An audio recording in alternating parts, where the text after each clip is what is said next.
Every legend has an origin. Every story has a beginning. Every Superman was once just a man. Before becoming the Man of Steel, Clark Kent was just a young man trying to find his place in a world that was not his. Man of Steel / Avengers crossover. Superman in the Marvel Cinematic Universe. Hello everyone, Omni-sensei here with What If Superman Was in the MCU?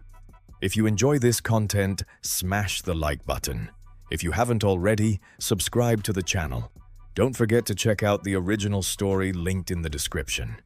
Disclaimer: all rights belong to Marvel and DC. I own nothing. Prologue: Invasion. It is a signal to all the realms that the Earth is ready for a higher form of war. When Thor said those words, Fury didn't really believe it. The arrogance of an old civilization, he thought. Just a so-called god looking down on the potential of humans. But he knew, or at least he thought he knew, that with a little bit of time and a lot of effort, they could eventually become strong enough to defend themselves from any external threat. They didn't need permission from an alien to use the Tesseract. They didn't need permission to grow, to evolve. They could take care of themselves, thank you very much, and the condescending Asgardian had no right to treat them as if they were children. Fury remembered the anger he felt that time. Of course, this anger was very much fueled by Loki's scepter, but it had originated from inside him. Seeing the Kryptonians fly through the city buildings as if they were made of paper made him rethink that. Seeing the destruction a single Kryptonian ship had brought to the city, almost destroying the entire world, made him rethink that. Seeing the mighty Avengers, his last line of defense, who had managed to stop an alien invasion led by a god, completely outclassed and useless as General Zod and Superman fought in the sky, made him rethink that. Every single agent of S.H.I.E.L.D. was rethinking that. He noticed. Everyone's eyes in the helicarrier were glued to the screens as the satellite's images tried to follow the unbelievably fast and brutal battle of the two aliens. Nobody was speaking. Nobody was moving. The shock and helplessness were almost tangible in the room as S.H.I.E.L.D. realized that there wasn't a single thing they could do but hope for Superman to come out victorious. Fury hated that feeling. When there was a problem, he solved that problem. By whatever means necessary. That was what he did all his life. That was what the S.H.I.E.L.D. under his command was led to do. But what could he do now? When the Chitauri attacked, led by Loki, his team was pushed to the limits, but in the end they delivered. The Avengers won the day. Captain America, Iron Man, Thor, Hulk, Black Widow, and Hawkeye had been victorious. S.H.I.E.L.D. had brought them together to save the world, and they had done it. Things were different this time because there was simply nothing they could do against that kind of threat. Against that higher form of war. Fury thought bitterly. His weapons were useless. The Kryptonians most likely wouldn't even feel them if they could hit the target at all, which was impossible to do since they were flying so fast that they were basically blurs. That was the reason he didn't even consider sending jets over there. They wouldn't be able to fly and maneuver quickly, and the pilots would just go there to die. Similarly, sending soldiers on foot when the city was falling apart was equally stupid. And the Avengers?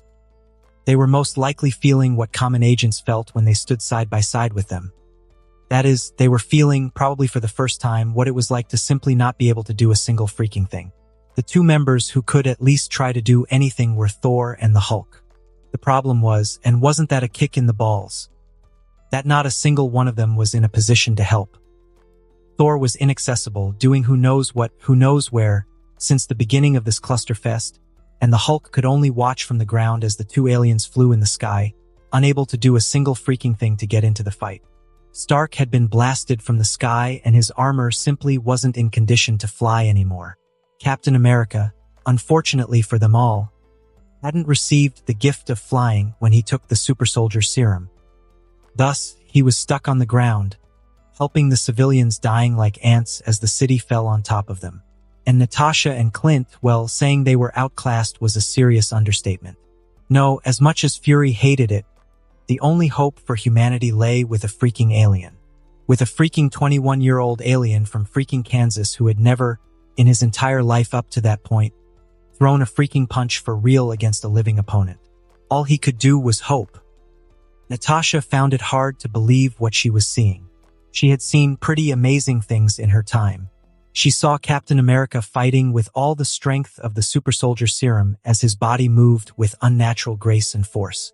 She had seen the Iron Man fighting against a god on equal grounds, his technology proving to be a match against his opponent's supernatural abilities. She had seen Thor, the god of thunder from the legends, swinging his mighty Mjolnir, calling storms from the sky and defeating Chitauri soldiers as if they were nothing. She had seen the Incredible Hulk smashing his enemies with unstoppable force. But what she was seeing right now was on a whole other level. From the top of a ruined building, covered in dust from the collapsed city, Natasha could only observe as Superman and Zod battled. Each punch they threw was strong enough to break the windows of the still-standing buildings with shockwaves alone, and each skyscraper broke in half as their bodies collided with them. The concrete walls and steel foundations proved to be as resistant as a glass window would be against a nuclear warhead. She knew Clark was powerful. She had seen all the incredible things he had done when Fury had sent her to find the enhanced person who was helping people all across the globe. She had followed the urban legends that appeared wherever he passed and had interrogated the friends of the friends who had seen something.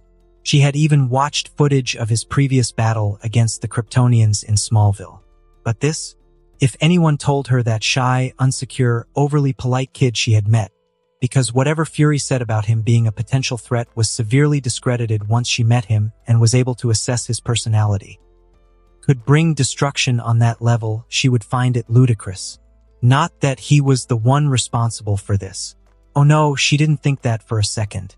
Actually, she knew for a fact the only reason they were still alive was because Clark was there. But that didn't affect the surprise she felt at the level of power she was witnessing. It was as if the only limits he had were there because he had placed them there himself. His unbelievably fast speed seemed to only increase as he fought. His punches were getting stronger each time, and the blows he was taking, also increasingly stronger, seemed to no longer bother him the more he got into the fight. It was amazing, and at the same time it was terrifying, because as powerful as Clark was, he was equally untrained. It was very likely that no one was seeing this, but to her it was as clear as day. Clark had no idea what he was doing. He was relying solely on his gifts, because he had no training or experience. Instinct had kicked in, and it was all that was guiding him. No one would even attempt to consider it, but the fact was Clark was a civilian, an immeasurably powerful one, but still a civilian. And he was going against a trained general who had the same gifts that he had. Every single person in the city, in the world, was scared, but possibly no one but Natasha and Clark's mother would know that Clark himself was maybe the most scared person of them all, because he knew that if he failed, he, the civilian farm boy turned journalist, battling the high general of his people, the world and everyone in it would pay the ultimate price. It was a good thing that the symbol on his chest represented hope, because he would really need it right now. Clint tried to move as best as he could with his broken leg, while following the two missiles colliding in the sky, the thunderous sound echoing in his skull. That kind of shit was above his pay grade. He was an agent, a damn good one, when confronted with fellow humans. An exception or two could be made sometimes. He could shoot an arrow against an ugly-ass Chitauri, and nothing gave him quite so much satisfaction as dropping Loki from the sky with an explosive arrow. But what the hell did Fury expect him to do against beings who could fly faster than a bullet and shrug off missiles to the face? Nat had said it that one time, and she was completely right. They weren't trained for this sort of thing. This world was monsters and magic and aliens, and he was fed up with it. He needed a vacation. He needed to stay at least a weekend with Laura and the kids. But for that to happen, the super kid would have to win this fight, and Clint hated placing his family's safety in the hands of an unknown. But what choice did he have when faced with monsters and magic and aliens? Steve Rogers raised his shield over his head, protecting two civilians from the falling debris, while he guided them away from the destroyed buildings. Some kind of red energy beams had hit a building not too long ago, cutting it as if it were a hot knife slashing a piece of butter and striking 3 more buildings after that. Luckily, only the first one collapsed. The chaos was absurd. People were running everywhere, not knowing what to do. Steve was trying to call their attention to make them follow him and to calm them down. The subway was probably a good escape plan right now, and he was yelling orders to the police officers on the scene to take the civilians there. It was Loki's invasion all over again. Except worse, if that were even possible. When the ship shooting the big, blue laser was neutralized, Steve actually thought things were finished. Almost all hostiles had been defeated, and the only one left was General Zod against every single one of them. How bad could that be? Very, very bad, apparently. Steve had bragged to Fury once that there was nothing more that could surprise him. Not after the super soldier serum, Hydra, the Tesseract, and having survived being frozen for 70 years. Fury proved him wrong with the helicarrier soon after. That was true, and then Thor and Loki managed to surprise him again by joining mythology and aliens in the story. And finally, after all that, Steve thought again that he had seen it all. He was wrong once again. What Clark and General Zod were doing was unbelievable. For the first time since the super soldier serum, Steve felt like the skinny kid he once was, full of courage but with no actual strength to make a difference. The simple fact is that there was nothing he could do against that kind of power. It was like trying to face Thor or the Hulk with his bare hands. He could certainly take a chance, but success was far from the most likely possible outcome. He took a deep breath, calming himself. Panicking now wouldn't help anyone. Things weren't lost. Clark was fighting with all his might right now, and he would trust the kid. He couldn't say he knew him very well, but he felt Clark was, despite being an alien, very much like himself. He was there, risking his life since the beginning, fighting against his own people to protect humanity. Yes, Steve was going to trust him to stop Zod. Maybe he and the rest of the Avengers didn't have the power to join the fight right now, but they began that as a team, and the kid was a part of that. Alone, they couldn't do a thing, but together, who knows? The Avengers had done it once. Dr. Banner's mind functioned at its most instinctual level when he transformed into the Hulk. So instead of a brilliant mind, top at its field, the Hulk resembled more an intelligent animal. Grunts instead of speech, action and reaction instead of planning, and emotions instead of rationality. Except that, unlike with other animals, he didn't exactly possess a fight or flight instinct. His only instinct was to fight and fight, which was why the Hulk was, for lack of a better word, frustrated with how things were going. He was strong, too strong, he was fast, he could jump over buildings, but fly he could not, and that was why he was obligated to stay rooted to the ground, like a cat forced to watch a bird flying away. And it was pissing him off. His muscles were trembling with the need to smash.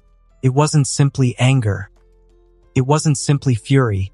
It was his instinct to hit and rip and destroy his prey until there was nothing else left. The Hulk was feeling something he had never felt before. He was being denied the opportunity to fight, and it was driving him insane. Deep inside his mind, Dr. Banner was trying to calm down, trying to rein it in before he went to look for another target to vent his frustrations and become a risk.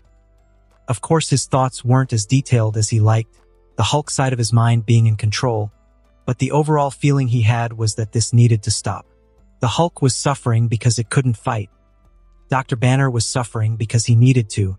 From the bottom of his soul, Bruce just begged this to end. As quickly as possible. Holy freaking shit! Exclaimed Jessica Jones, for what seemed to be the 100th time, unable to blink as she watched Clark being tossed across a building so strongly that he came out on the other side and kept hitting the other buildings behind that. Jesus freaking Christ. She couldn't believe what she was seeing. What was happening just before her eyes was simply too much. In an automatic gesture, her hand clenched harder around Trish's as her legs stopped moving from the shock of seeing her friend striking buildings like a bowling ball. Everybody who talked to Jessica for more than a minute could notice that she was a pessimist. Of course, she wouldn't ever admit it. She wasn't pessimistic, she would counter, but a realist. It wasn't her fault that reality was, by its very nature, shitty. So when the lights in her apartment turned off and her TV became blurry for no apparent reason, delivering a pretty ominous threat to the whole world by what seemed to be a psychotic alien, she knew they were in deep shit. It was the incident all over again. But worse, much worse. This was not only because the level of destruction was greater, not only because the Avengers looked as hopeless as everyone else, not because it seemed to threaten the whole world at once instead of a single city. It was worse because the whole thing was happening directly against someone she considered a friend. And as strong as she was, there was absolutely nothing she could do to help. So maybe she was a bitch. She wouldn't deny it. In fact, Jessica would be the first to admit it. She was violent, short-tempered, an alcoholic, and generally troubled. She liked very, very few people. But the people she liked, the people she considered friends and family, she would gladly kill and die for. And watching all this disaster happening without being able to help was like having a bullet piercing her chest. Like watching a car coming in your direction without time to dodge. Like watching your home catching fire and being unable to put it out. Like being too far away to stop a friend from falling down the stairs. Like being controlled by Kilgrave all over again. Forced to watch from behind your own eyes as your body did terrible things without being able to do a single thing to stop it. "We need to go, Jess," Trish said, urgently, pushing her hand. "We need to get out of here." Jessica didn't move or answer for a few seconds. She breathed and closed her eyes and then turned back, taking Trish with her. She couldn't help Clark, but she could help Trish right now. Clark would deal with this. He would kick that guy's ass back to space. And when that was done and he came back, then she would punch him in the face for making her worry like that. She just hoped she wouldn't break her fingers again. "Jarvis, I need eyes on them," yelled Tony Stark to his artificial intelligence while he tried to make a few critical field repairs on the suit. "Link every satellite, every camera in this city, everything capable of recording that you can find."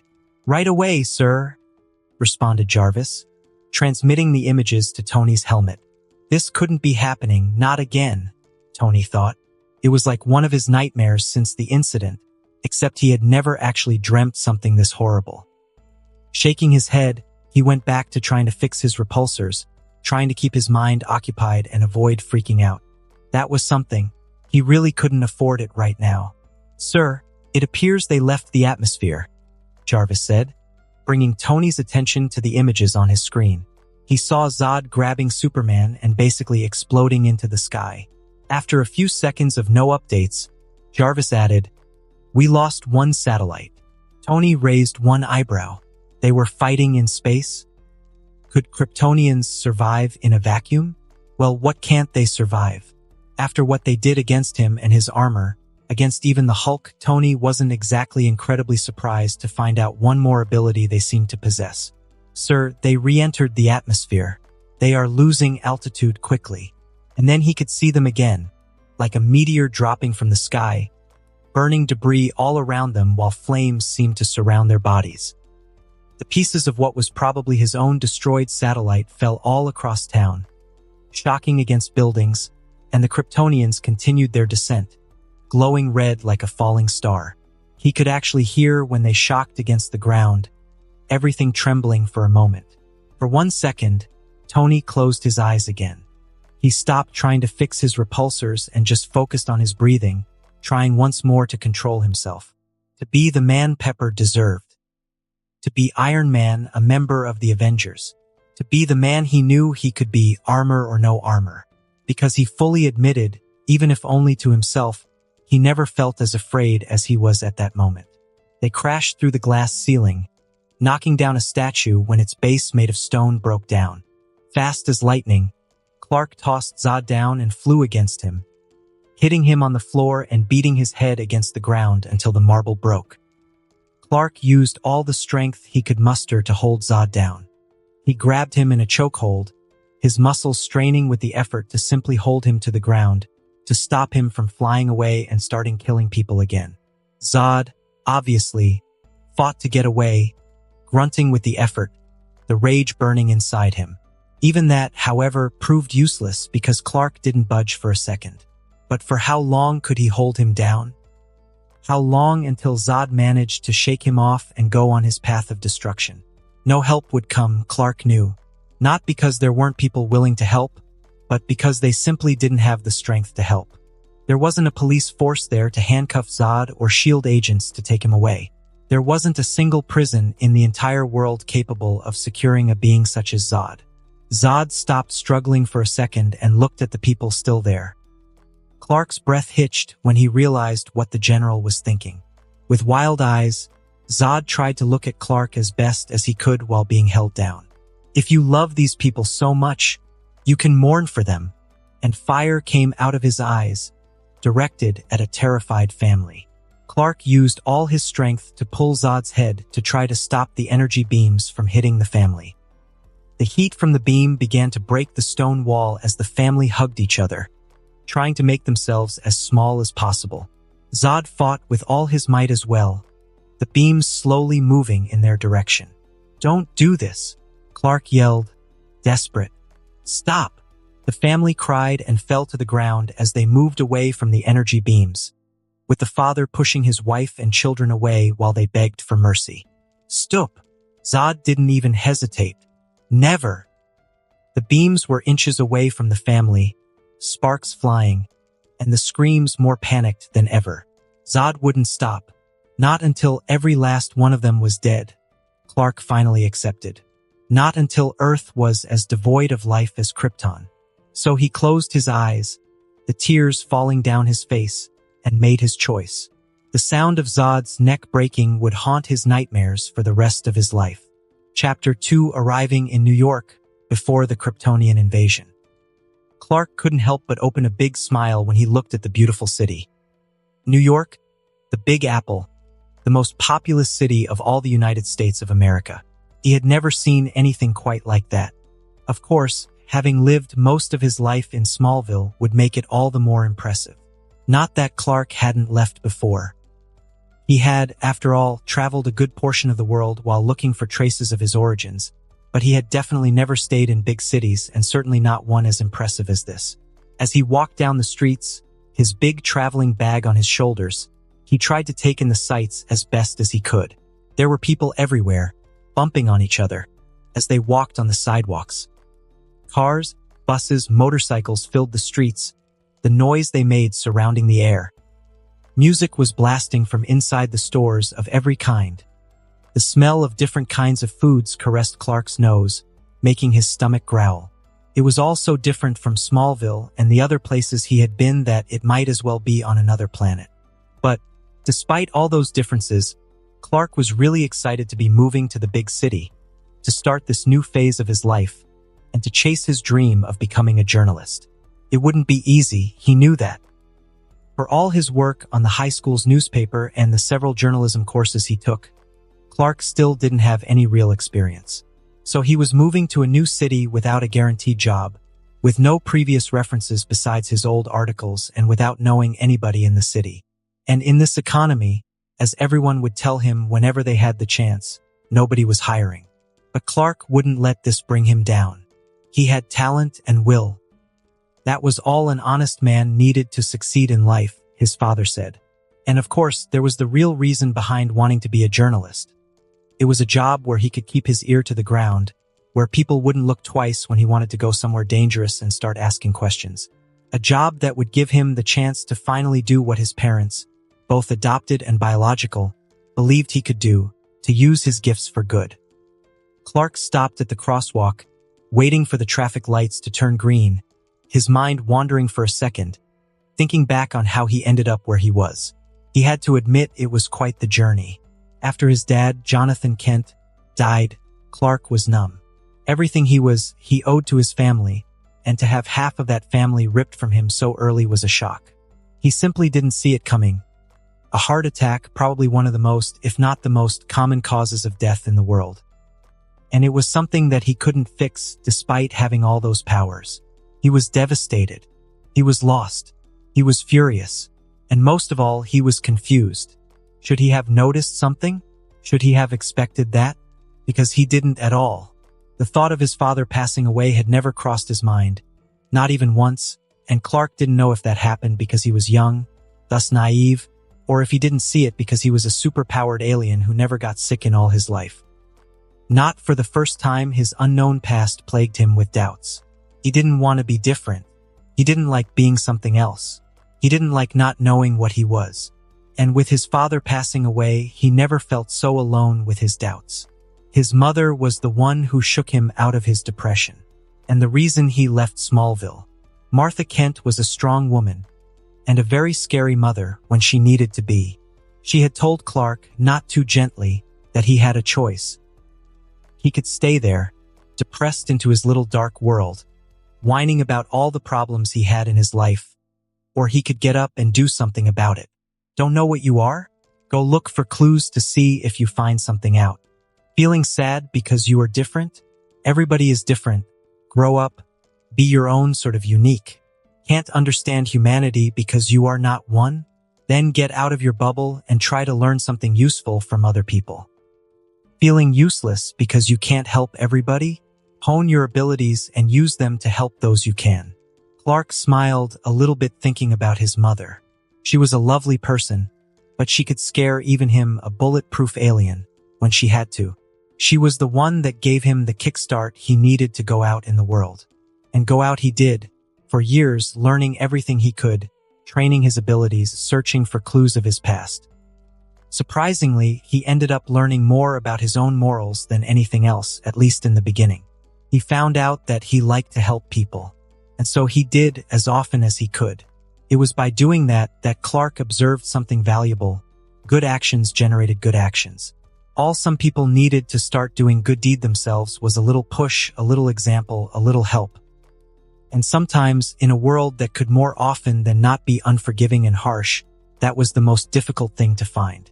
So when Clark finally came back to Smallville, he did it with the sense of a job well done. He had done what he set out to do, and seeing the knowing smile of his mother when he hugged her made it everything worth it. As if she knew all along that he would succeed. The only one who needed proof was him, apparently. He spent a couple of months in Smallville after coming back, telling his mother everything he'd learned and seen, about his experiences and his past, about his biological family and his people. Not that he hadn't told her before, an abridged version here and there every time he called home, but nothing could beat actually sitting down and talking, while eating a piece of apple pie. He was happy. His mother was happy. And for the first time since the passing of Jonathan Kent, Clark felt he could finally move on without that bag of bricks on his chest. This journey ultimately led him to New York, to, hopefully, the beginning of a successful career. But first, before trying his hand into becoming a legendary journalist, Clark needed to find a place to live. And there was probably one place someone with no job, no family money, and limited savings that came from working in diners could look in New York. The neighborhood that was almost wiped off the map during the incident, Hell's Kitchen. Walking through the streets of Hell's Kitchen, Clark could understand why the prices were so sympathetic to his pockets. The place had been hit the hardest during the Battle of New York. Everywhere he looked there were signs of the fight. Destroyed buildings, debris still on the sidewalks, big cranes making repairs. The Avengers had saved the world, but the aliens had taken a piece of it before throwing the towel. That piece was Hell's Kitchen. Clark felt his mood dampen a little bit. An alien invasion. An honest-to-God freaking alien invasion had happened and he wasn't there to help. An alien invasion had happened while he was elsewhere looking for clues about aliens. If it wasn't so tragic, the irony would have made him laugh. Well, that wouldn't happen again, Clark promised himself. Not now that he had actually learned how to fly. Shaking off his bad mood, Clark began to hasten his steps. He was going to meet the real estate agent that had rented the place to him, and it wouldn't be very gentlemanly of him to keep a lady waiting, especially in this dangerous neighborhood. Susan Harris was tapping her foot, impatiently. Mr. Kent was late. It was bad enough to be in this part of town for any amount of time, surrounded by the unsavory elements and the ruined landscape, but to be here waiting indefinitely was cause for worry. Hell's Kitchen change after the incident could be quantified between worse and even worse. Before that, it wasn't a bad place, full of restaurants of every kind, good places for people who enjoyed music and any kind of artistic performances, and in general full of good people. Things like that tend to change when an alien army falls on top of it. The damage to Hell's Kitchen was astronomical. Several people lost their homes. The buildings that were left standing were in poor condition. Water and energy were cut off. Businesses had to close its doors. The situation now wasn't nearly as bad as it was a few weeks after the invasion, but it also wasn't nearly of what it was before it. Because of that, the prices had dropped tremendously. Nobody wanted to stay there. Nobody that had options wanted to move there. Supply and demand. Things would get better in time, she hoped, with how much work and money Union Allied construction was pouring there. But for now, prices were low, which brought Susan to her current predicament. Waiting for a client that was probably poor as a church mouse, who she could only hope would arrive before she was mugged. It wasn't such an absurd possibility. Susan Harris stuck out like a sore thumb. Blonde and beautiful, dressed in a form-fitting white dress and black high heels. She was surrounded by a bunch of people in old jeans and ragged coats going to work. Given the risen numbers of violence and assaults since the incident, well, she wasn't exactly crazy for being worried. "Susan Harris?" asked someone from behind her. "Finally," she muttered, turning to speak with Mr. Kent, an irritated look on her face. And as soon as she did turn, the angry frown disappeared, replaced by wide eyes. She was not expecting this, Susan had to admit. Mr. Kent was beyond hot, and she used the word only on special occasions. Tall, dark hair, the most gorgeous cerulean blue eyes, and, oh my, did he have muscles? Big, defined, muscled arms, and she could only imagine how ripped his stomach would be. Clark cleared his throat when the silence extended. "Mrs. Harris, I'm so sorry for being late," he said sheepishly. "I guess I overestimated my sense of direction." The sound of his voice snapped Susan back to reality. Her cheeks were a bit rosy now. "Not at all, Mr. Kent. I wasn't here for long anyway," she said suddenly cheerfully. She extended her hand. "And it's Miss," she added unconsciously, for her eternal embarrassment. She shook her head a little bit. "Susan Harris, Midtown Property Solutions." "Clark Kent, but please call me Clark," he said, shaking her hand with dazzlingly smile. Strong hands, Susan thought, holding it a little more than what was socially acceptable. "So, this is the place?" said Clark, since apparently Susan's mind was elsewhere. "Yes," she confirmed quickly, turning towards the entrance of the building. For a few seconds, Clark didn't say anything.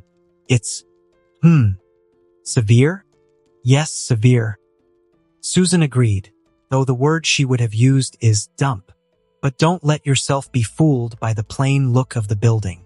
Regardless of how it looks on the outside, it's very well placed. There are several good restaurants here, the subway is a few blocks that way, and at night there are a few good bars around if you like that sort of thing. Let it never be said that Susan Harris was bad at her job. "Well, that doesn't sound so bad," he agreed and looked at her. "So, let's go in." "Absolutely." She crossed her arm with Clark's and guided him to the entrance. The inside was as gloomy as the outside, but without the sunlight to help. It was an old and unkempt place. Not the cleanest either, she noticed. She pressed the button of the elevator as fast as she could. "There aren't many occupied apartments in the building," she said, as Clark looked around. "But you will share your floor with 2 others, if I recall. They probably are lovely people." The people of Hell's Kitchen tend to be very welcoming. The doors of the elevator opened and they entered. When they arrived at the right floor, the doors opened, showing a long corridor with doors on both sides and one door right at the end. A woman was coming from that apartment. "There, that is one of your neighbors," Susan said happily. The woman approached the elevator with fast steps. She had black hair and very white skin and was using a black leather jacket and old jeans. Her face, however, couldn't exactly be described as anything close to welcoming. "Good morn." "Piss off," interrupted the woman, sliding past them and entering the elevator. Susan shared a nervous look with a wide-eyed Clark. "Ah, Mondays, right? They can get to the best of us." Goddamn these people, Susan thought. If Clark hadn't already made a deposit, he would probably make a run for it. This building was terrible, and it was apparently full of aggressive nut jobs. Outwardly, though, she kept a cool face. They were already there. Nothing could go wrong anymore. She reached into her purse for the apartment keys when they arrived. The door, however, was unlocked and half closed. Frowning, she opened it, only to jump back when a man got up from the couch and pointed a knife at her. "What are you doing in my apartment?" She didn't even notice when Clark stepped in front of her. She was just suddenly blocked by his broad back. Oh God, this couldn't be happening. She didn't want to be stabbed, least of all in a place like Hell's Kitchen. She frantically looked for her phone, ready to call 911, only to be stopped by an alarmingly calm Clark. "Hey, there is no need for that," he said with a smile, walking forward. "He is not going to attack us. We just surprised him, right?" Clark kept walking, no hesitation, no sign of fear whatsoever. And despite the situation, Susan suddenly felt completely safe. "So what is your favorite? Crunchy or smooth?" For a second, Susan didn't understand, until she noticed the jar of peanut butter on the man's hand. The knife she was so afraid of was a kitchen knife that he was just using to eat it. "Crunchy, of course," the man mumbled, putting the knife back on the jar and scratching his nose. "Is there any other way to eat it?" "Not as far as I am concerned," said Clark, still smiling, stopping in front of the man. "So, what's your name?" The man hesitated for a second, looking at Clark. He looked terribly unhealthy, especially standing so close to a big, strong man as Clark was. He was thin, had black skin, wasn't particularly tall, and had a very high afro. He was also, undoubtedly, a drug addict. "Malcolm," he muttered. "I'm Clark." He extended his hand, and after a moment, Malcolm shook it. "I think I'm your new neighbor." "Yeah, yep, but the thing is, I'm almost certain that this apartment here is the one I'm renting." "Do you think it's possible you got confused and entered the wrong one?" Malcolm shrugged non-committally. "Happened before." Clark smiled again. "A friend of mine entered the wrong classroom once when we were kids, went all the way back and actually sat down. Small town, people laugh about this to this day." Even Susan smiled. Clark's good mood was infectious. "So, why don't I help you get to your apartment so I can let this lovely lady go back to her work?" "All right," Malcolm agreed. Susan moved out of the way and watched as Clark guided the obviously high man back to his apartment, the peanut butter jar in his hand. She held back a smile when the man turned to the wrong side again, trying to enter the apartment they've seen the woman leave earlier, and Clark had to turn him to the other one. When he came back, Susan couldn't hold herself back anymore. "Mr. Kent, I'm so sorry about this," she said, fast, before she regained her senses. This place is horrible. You have a rude neighbor on one side and a junkie on the other. The streets aren't safe." He interrupted her with a hand on her shoulder. "Hey, it's all right. It's not so bad. I'm sure after a good scrub, this apartment will be as good as new. Malcolm is not a bad guy, just a little confused. And the woman, well, you were right. Mondays can be rough." This man was a saint, Susan thought. "I know that I can't expect much with a budget like mine." "You don't have to apologize, Miss Harris. You did the best you could, and I'm happy." She could have cried right then and there. She hoped New York wouldn't tear him apart. He was probably the nicest person she ever met. "Well, Clark, if you are satisfied, so am I. Here are your keys," she said, handing him the keys. "But I must say, if there is any problem at all, give me a call and I'll see what I can do. Okay?" He gave her a beautiful smile and shook her hand again. "I promise." "And thank you, Miss Harris." She hesitated before turning, then added, "And, if you need someone to show you around, give me a call too." And before he could answer, she gave him a saucy smile and left.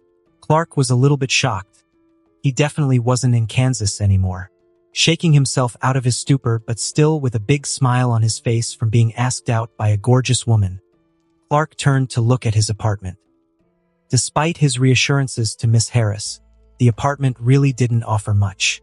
A living room, a kitchen, a bedroom, and a bathroom. There was no TV. It was small and dark, and the furniture could very well belong to a house of the old USSR. He was pretty sure the fridge actually was from East Germany. Well, there was nothing he could do for now. He tossed his bag on the couch, opened it, and used his super speed to put his stuff in the designated places all over the apartment in a few seconds. Tomorrow he would have to buy some food and cleaning products, and a broom. He couldn't forget a broom, because the amount of dust that rose when he ran made him feel as if he were in the middle of a sandstorm. But now there was no time to clean his new home. Now, Clark was going out and, hopefully, when he got back, he would be employed. He took the list from his pocket where he had written the names and addresses of the main newspapers of New York, opened the door, and left. Today was going to be a good day, Clark thought. Natasha Romanoff walked quickly through the corridors of the Triskelion, Shield's headquarters in Washington, D.C. As quickly as she walked, though, the people who crossed her path moved even quicker out of her way. Natasha was an intimidating woman. There were several factors that contributed to it, like her confidence, her phenomenal good looks, her immense sharpness and perspicacity, her no-nonsense attitude, and her Avengers membership. Her ability to kill any person, armed or unarmed, trained or untrained, using any kind of weapon or simply her bare hands probably was a factor too. She stopped in front of a door and knocked, entering soon after, without waiting for permission. "You called?" she asked, a little smile on her face. Nick Fury didn't even turn his chair. "I have a job for you," he said, still looking through the big window of his office. Fury's office was a beautiful room, modestly furnished, bright and with a lot of space.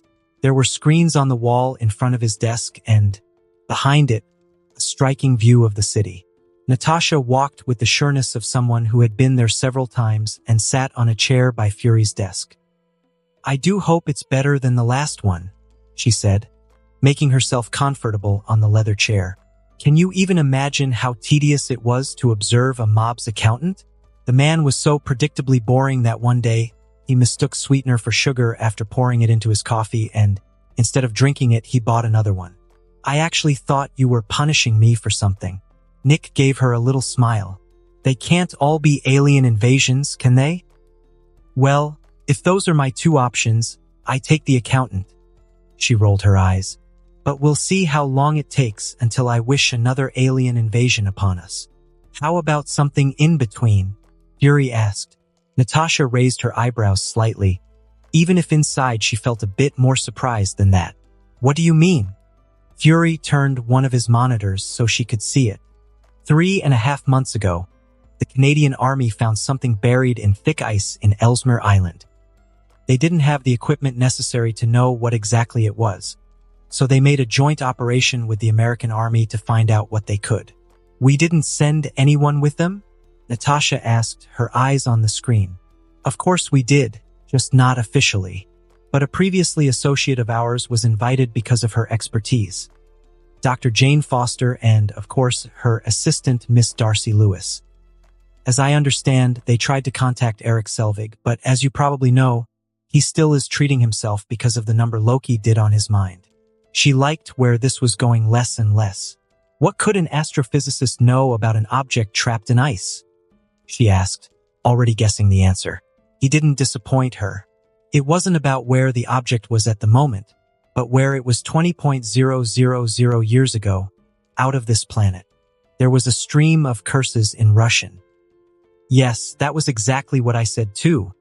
Only in English, Fury replied, laughing ironically. But wait, it gets even better. One day after Dr. Foster arrived, that was a huge tremor. The specialists would have thought it was an earthquake, if not for the fact that several lights turned on beneath the ice and, suddenly, an alien spaceship rose to sky and disappeared into the night. Her eyes closed for a moment as she refrained from cursing again. They lost an alien ship? She asked, her voice perfectly calm. They did, confirmed Fury. They weren't exactly equipped to chase it, and the ship simply doesn't show in our sensors. It either buried itself back on ice or its technology is too advanced to be noticed by ours, she completed. Precisely. We have no idea where this thing is. He tilted his head, but at least it isn't killing people. Nobody there died. The ship just took off. Romanoff studied the screen again, seeing the grainy images from the ship. What's the other lead you have then? She asked, knowing she was there for a reason. Fury smiled. There is one. The Canadian forces hired a company called Arctic Cargo to transport everything they needed.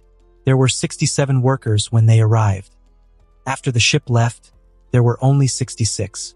After analysis, we reached the oh-so-surprising conclusion that his documents were fake and that left us without a name or a picture. How do you know it isn't simply an illegal who left after things became too heated?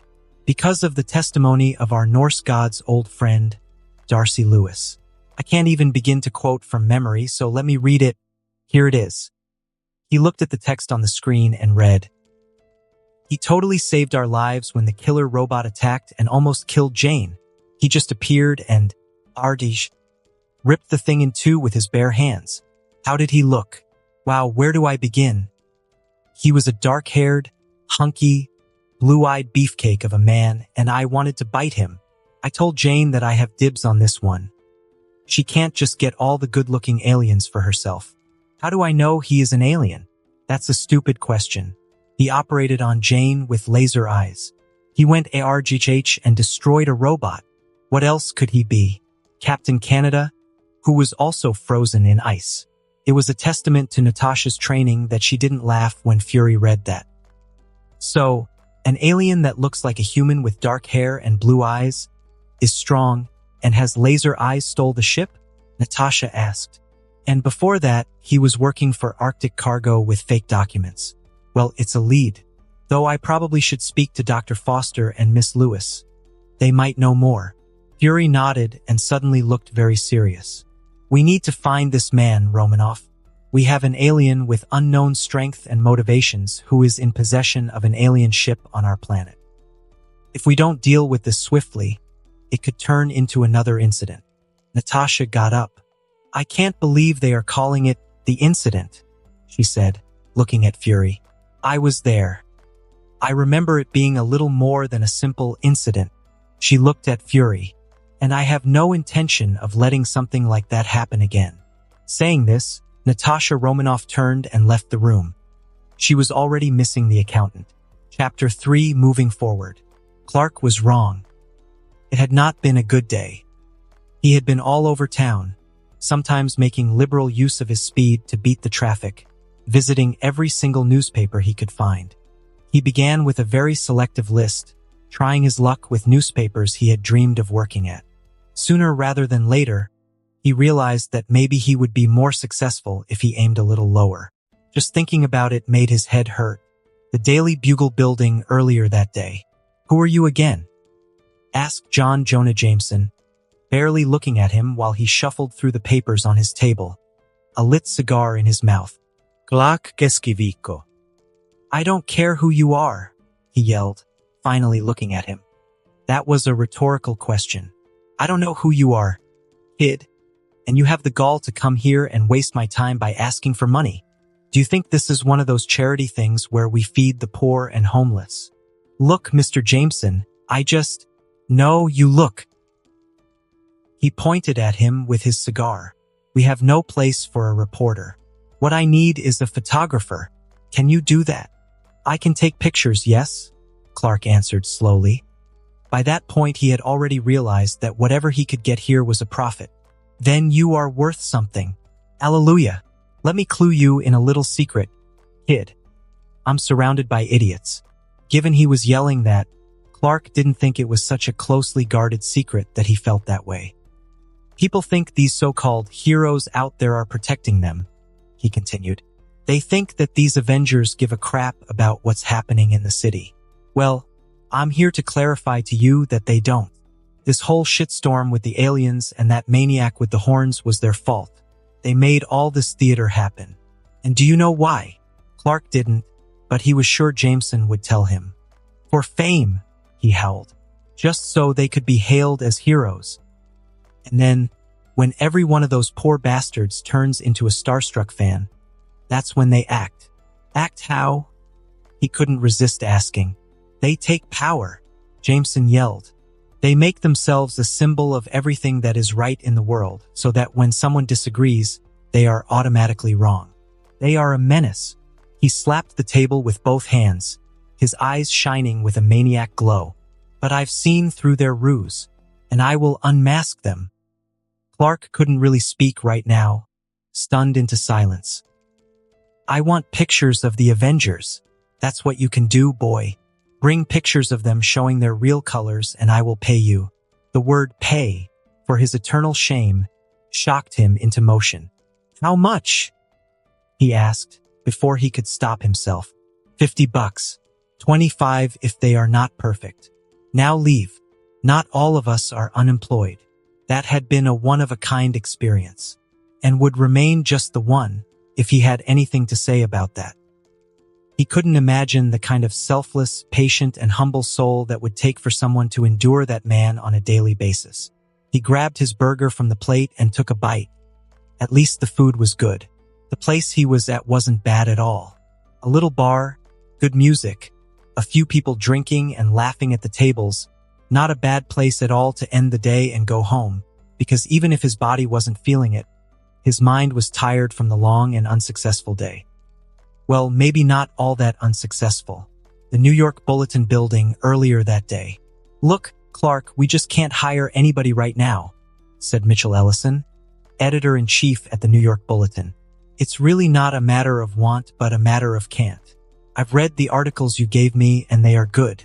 You have talent. But we are being forced to work with less and less people every day just to make ends meet." He took his glasses off and sighed.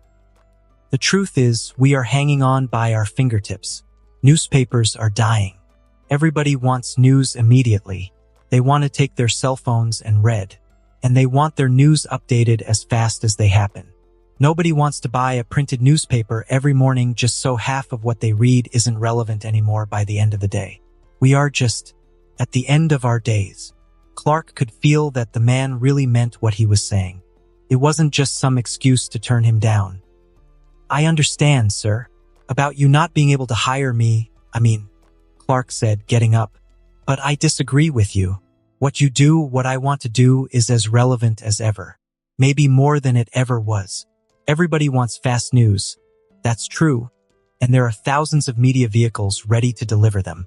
But put those news to a test, and if you find that 1% of that is true, then you got lucky.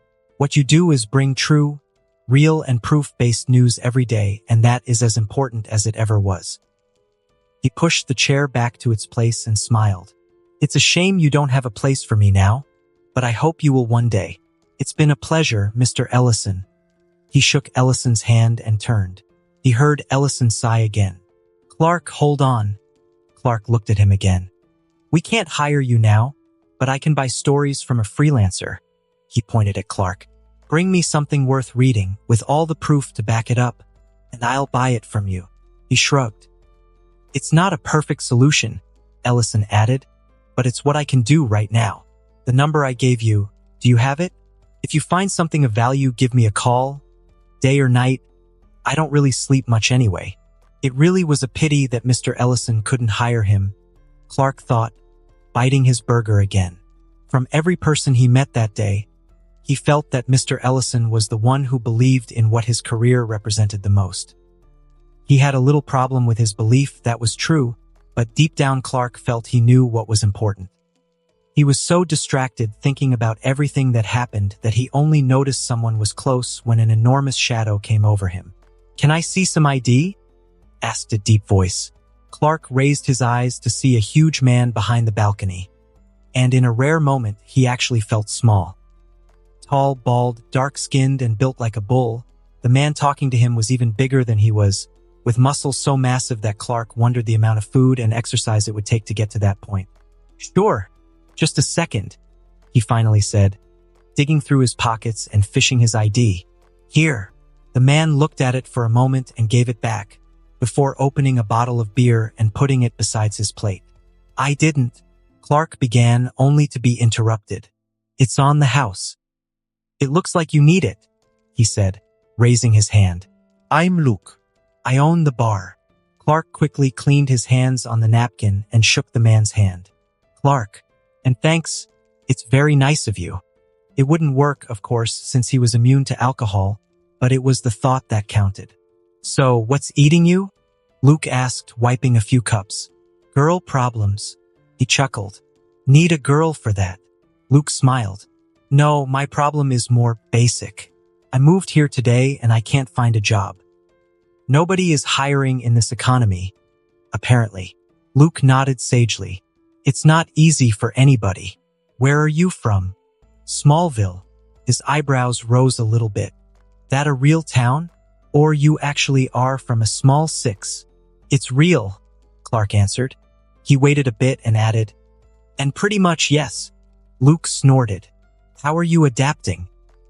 Well, the apartment I'm renting is pretty much a dump. One of my neighbors is a drug addicted, and I'm almost certain the other one is crazy. I don't have a job and my money won't last to the end of the month. Clark took a swig of the beer. But other than that, I like the city. I honestly didn't think I would like it that much. It's alive. You know what I mean? I do, Luke agreed. It's like the city has life of its own and the people in it are just a part of it. Yeah. Clark finished his burger and drank another sip. I just hope I don't have to leave it so soon. What do you do anyway? Luke asked. Journalist. Or at least I want to be one.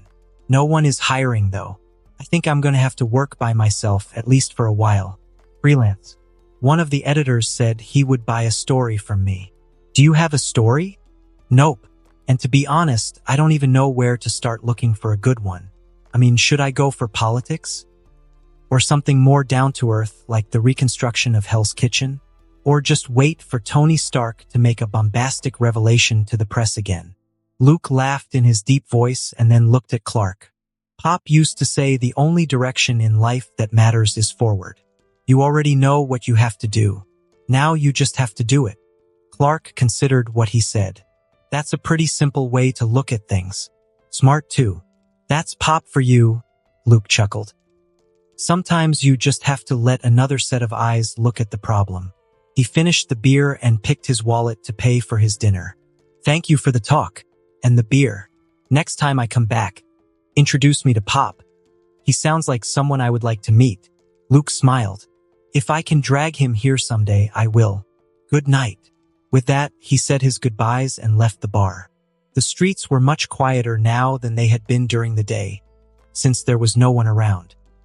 The wind was chilly, but that didn't bother him, of course, not when he could withstand Arctic winds without feeling cold. Luke's words were still in his mind, and he realized now that the guy was right. He knew what he had to do. Now it was just a matter of finding out how to do it. He was basically halfway there. Distracted by his thoughts, Clark was a bit surprised when a white van passed on his side, running a lot more than it should. He stopped and looked at the van until it reached the end of the street. That's when it drove on the sidewalk, right in front of a homeless man, and 2 masked men got out from the back and hit him in the head. Boy, did they have bad timing. It was an easy job. Get out of the van, beat some poor drunk or high bastard, throw him into the van and drive away. No fuss, no muss, just a quick grab and sell kind of deal. Of course, plans don't always go as advertised. This was one of those times. Before anyone realized what was happening, a dry thud sounded and 1 man fell. Nobody saw anything. Nobody had any kind of signal as to what was going on. One of the masked men simply jerked his head to the side, as if something had hit him and fell down. Everyone stopped for a second, their brains trying to process what had happened. At that moment, a blur struck the second masked man, knocking him onto his back and away from the homeless person he was still trying to drag. To his credit, even as scared as he was, the man had the good sense to pull his gun and point it in the direction he had seen the moving shape. The act of taking his hand to his waist and grabbing the gun took about 2 seconds, but when he pointed it, there was nothing there anymore. Instead, he felt something holding him from behind, and before he could even think, he was pulled and thrown at the side of the van. The impact was so strong that the van shook, staying on 2 wheels for a while before falling back down. The masked man didn't see anything anymore. The third man, the driver, saw all that happen from the inside of the car. He didn't really understand it, the adrenaline making all the details hazy, but that small part of his brain that had survived years of evolution was screaming one thing at him. Run. Without caring that his partners were unconscious on the street, the man turned the van and pressed the gas pedal as if his life depended on it. It wasn't exactly a fast car, and it took a little time to gain speed. All the while, the driver kept watching the thing that was attacking them in the mirror. It wasn't following, until it simply vanished and appeared right in front of the van. He didn't have the time or the ability to react. The van simply crashed against his pursuer. But instead of running over it, instead of throwing it to the side, the vehicle behaved as if it had hit a steel wall. The noise of metal bending against an immovable object thundered across the night. It wasn't that bad of a crash. For all his despair, the van simply hadn't managed to gather that much speed. But it was enough to make him hit the wheel with his head and make him dizzy, probably break some ribs too. Groaning, he lifted his eyes to look through the cracked windshield. The thing was there, completely unscratched, appearing to not have moved a single inch. And then, he wasn't there anymore, and he felt a hand grab him from behind. Before he could even scream, the thing lifted him with incredible force. He clashed against the ceiling, face first, and had to close his eyes when he was dragged against it, the metal burning against his forehead. When he was in the middle of the van, it stopped. He remained there, in the air, facing the ceiling, while the creature held him with apparently no effort at all. The pressure was beginning to push the air from his lungs. "Who are you?" the thing asked, his voice sounding disturbingly normal. "Shit, shit, shit," he chanted, panicking. The pressure became stronger and he had to turn his face to the side so his nose wouldn't break. "If I have to ask again, I will begin to push," the thing said. "Then we will see what breaks first. The metal ceiling or you." Turk Barrett," he yelled, before the thing decided to crush him again. "Why were you kidnapping that man?" the thing asked. He didn't answer for a while, having literally forgotten about that. "For cash. They pay us to bring people to them. It doesn't matter who, you just pick them up and take them there. Junkies, drunks, homeless people no one will miss. Who pays you? Man, if I tell you they'll kill me." "I'd worry more about the present," the thing said, putting even more pressure on his back. "I don't know who they are. I swear. Don't ask, don't tell, right? But I can tell you where they are." "Where?" If I tell you, will you let me go?" he asked. The excruciating pressure on his back was enough answer. "My pocket. The address is in my pocket." He felt a hand take something from his pocket, and then the thing let him go. He fell heavily on the ground and, before he could even think about moving, the thing crouched over him. Its eyes were glowing red. "Now listen to me and listen carefully," it said, the heat from its eyes making him sweat. "You are going to pick up your friends and drive to the nearest police station. And then you are going to surrender your illegal weapons and confess every single crime you did." The thing approached even more. If you make one turn on a street that isn't the way to the police station, I will catch up, fold this van like a can of tuna, and throw it all the way to the station. And I don't really care how badly the landing will be. You saw how fast I am. You saw how strong I am. Don't test me." Looking at those red eyes, the last thing on his mind was disobey. "I swear to God I'll go to the police. Just let me go, please." He didn't even notice when the thing left. He just felt, a few seconds later, the unconscious bodies of his friends crashing against the inside of the van and the doors closing. He never willingly drove so fast to the police in his entire life. If there was one thing Clark didn't like was people like those men, who would so willingly destroy someone's life just for their own gain, no matter how small. It was disgusting. And it made him question whether those people were simply rotten to the core or whether they had once been good and, for some reason, had become like that over time. He didn't know. He sighed and looked at the piece of paper he had taken from the man, all the while hearing the sound of the van, to make sure it would really go to the police. He had made a promise to Mr. Turk Barrett, after all. So maybe he wouldn't really toss the van all the way to the police station, but he would definitely fold that thing around them and personally drop it at the police station. The paper had an address and a time written on it. It was the place where they would drop the kidnapped people and, from there, they would probably change locations. So the only option he had, if he wanted to save those people, was to go to that place before they were sent somewhere else. Well, it looked like his night was far from over and that he had, maybe, found a good story for publication. Who would have thought? Some nights, Jessica Jones had trouble sleeping. Or, to say it more accurately, some nights Jessica Jones didn't have trouble sleeping. Peaceful dreaming was an ancient memory by this point, and the mere act of closing her eyes brought forth things she'd rather not think about. The booze helped. It dulled reality for a while and made it bearable, but it was just a short-term solution.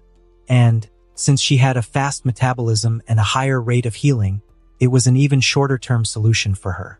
So when sleep refused to come, Jessica worked. She followed cheating spouses across town, taking pictures as proof, trying to at least for a moment make herself believe that some people were just as messed up as she was. On the nights she didn't have work, though, Jessica always ended up in one place. The fire escape right in front of Luke's bar. What began as a way to keep tabs on a man whose wife she was forced to murder had quickly evolved into something else. Jessica didn't really have a word for it. The fact was, she realized that somehow calmed her. Seeing his routine, serving drinks, talking with his clients, occasionally taking a woman to his apartment on the second floor of the bar. She wasn't thrilled about what she was doing. She knew she was invading his privacy. The people she followed for her clients she could justify to herself, since she was hired and they were obviously doing nothing good. But Luke was just living his life, following everyday routine, moving on. He was just a good man. Maybe that was the reason she liked to watch him so much. That night was pretty much like all the others she had watched him, at least in the beginning. Luke opened the bar. The clients arrived. He served the drinks and food, nothing out of the ordinary, until one person entered the bar. A person she knew but had never saw there. It took her a moment to realize she was looking at her new neighbor, the guy who had arrived that very day together with the real estate agent. It was a small surprise, but the guy needed a place to eat, she supposed. Nothing wrong with that. She saw him order a burger and sit there, quietly, for a while, apparently thinking very hard about something. Luke brought him a beer. They talked a bit, and he left. All very normal. What wasn't normal was the van driving fast on the empty street, just as he got out.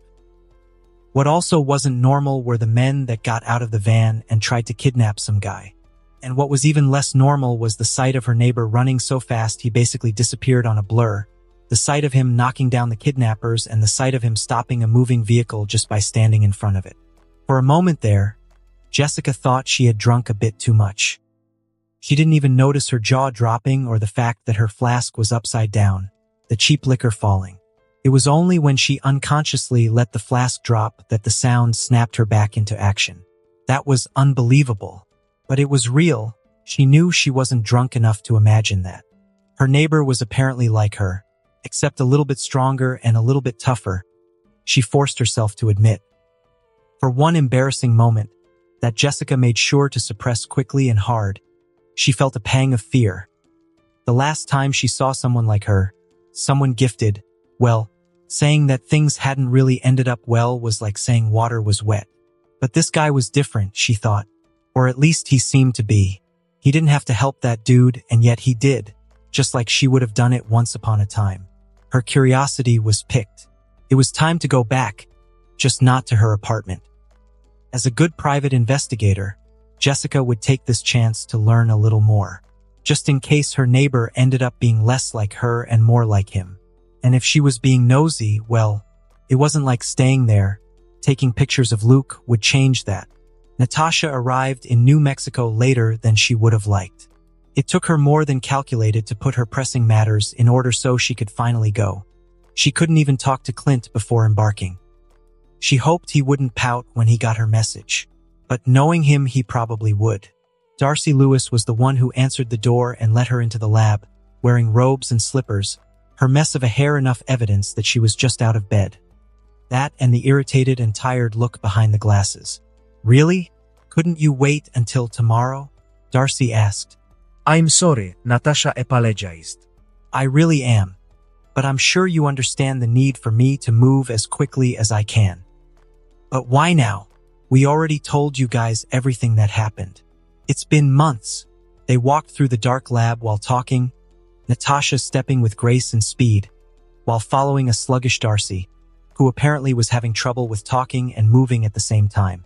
S.H.I.E.L.D. has been looking for the ship all this time, she explained. They considered following the man a waste of resources, given that he and the ship were probably together. It was a bad move. So now they got you in the case, Darcy stated. Well, I don't know what else you want to hear. But sure, I guess we can tell it again. Saying that, Darcy turned to the wall and turned on the lights. The form of Jane Foster appeared, sleeping on a chair, her head held by the whiteboard full of equations in front of her. Natasha raised an eyebrow. Yeah, she's been doing that a lot, Darcy chirped.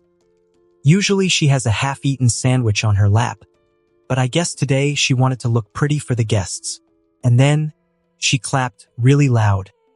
Jane jerked awake, hitting her head on the board. Jane dear, Miss Widow is here. Wha what?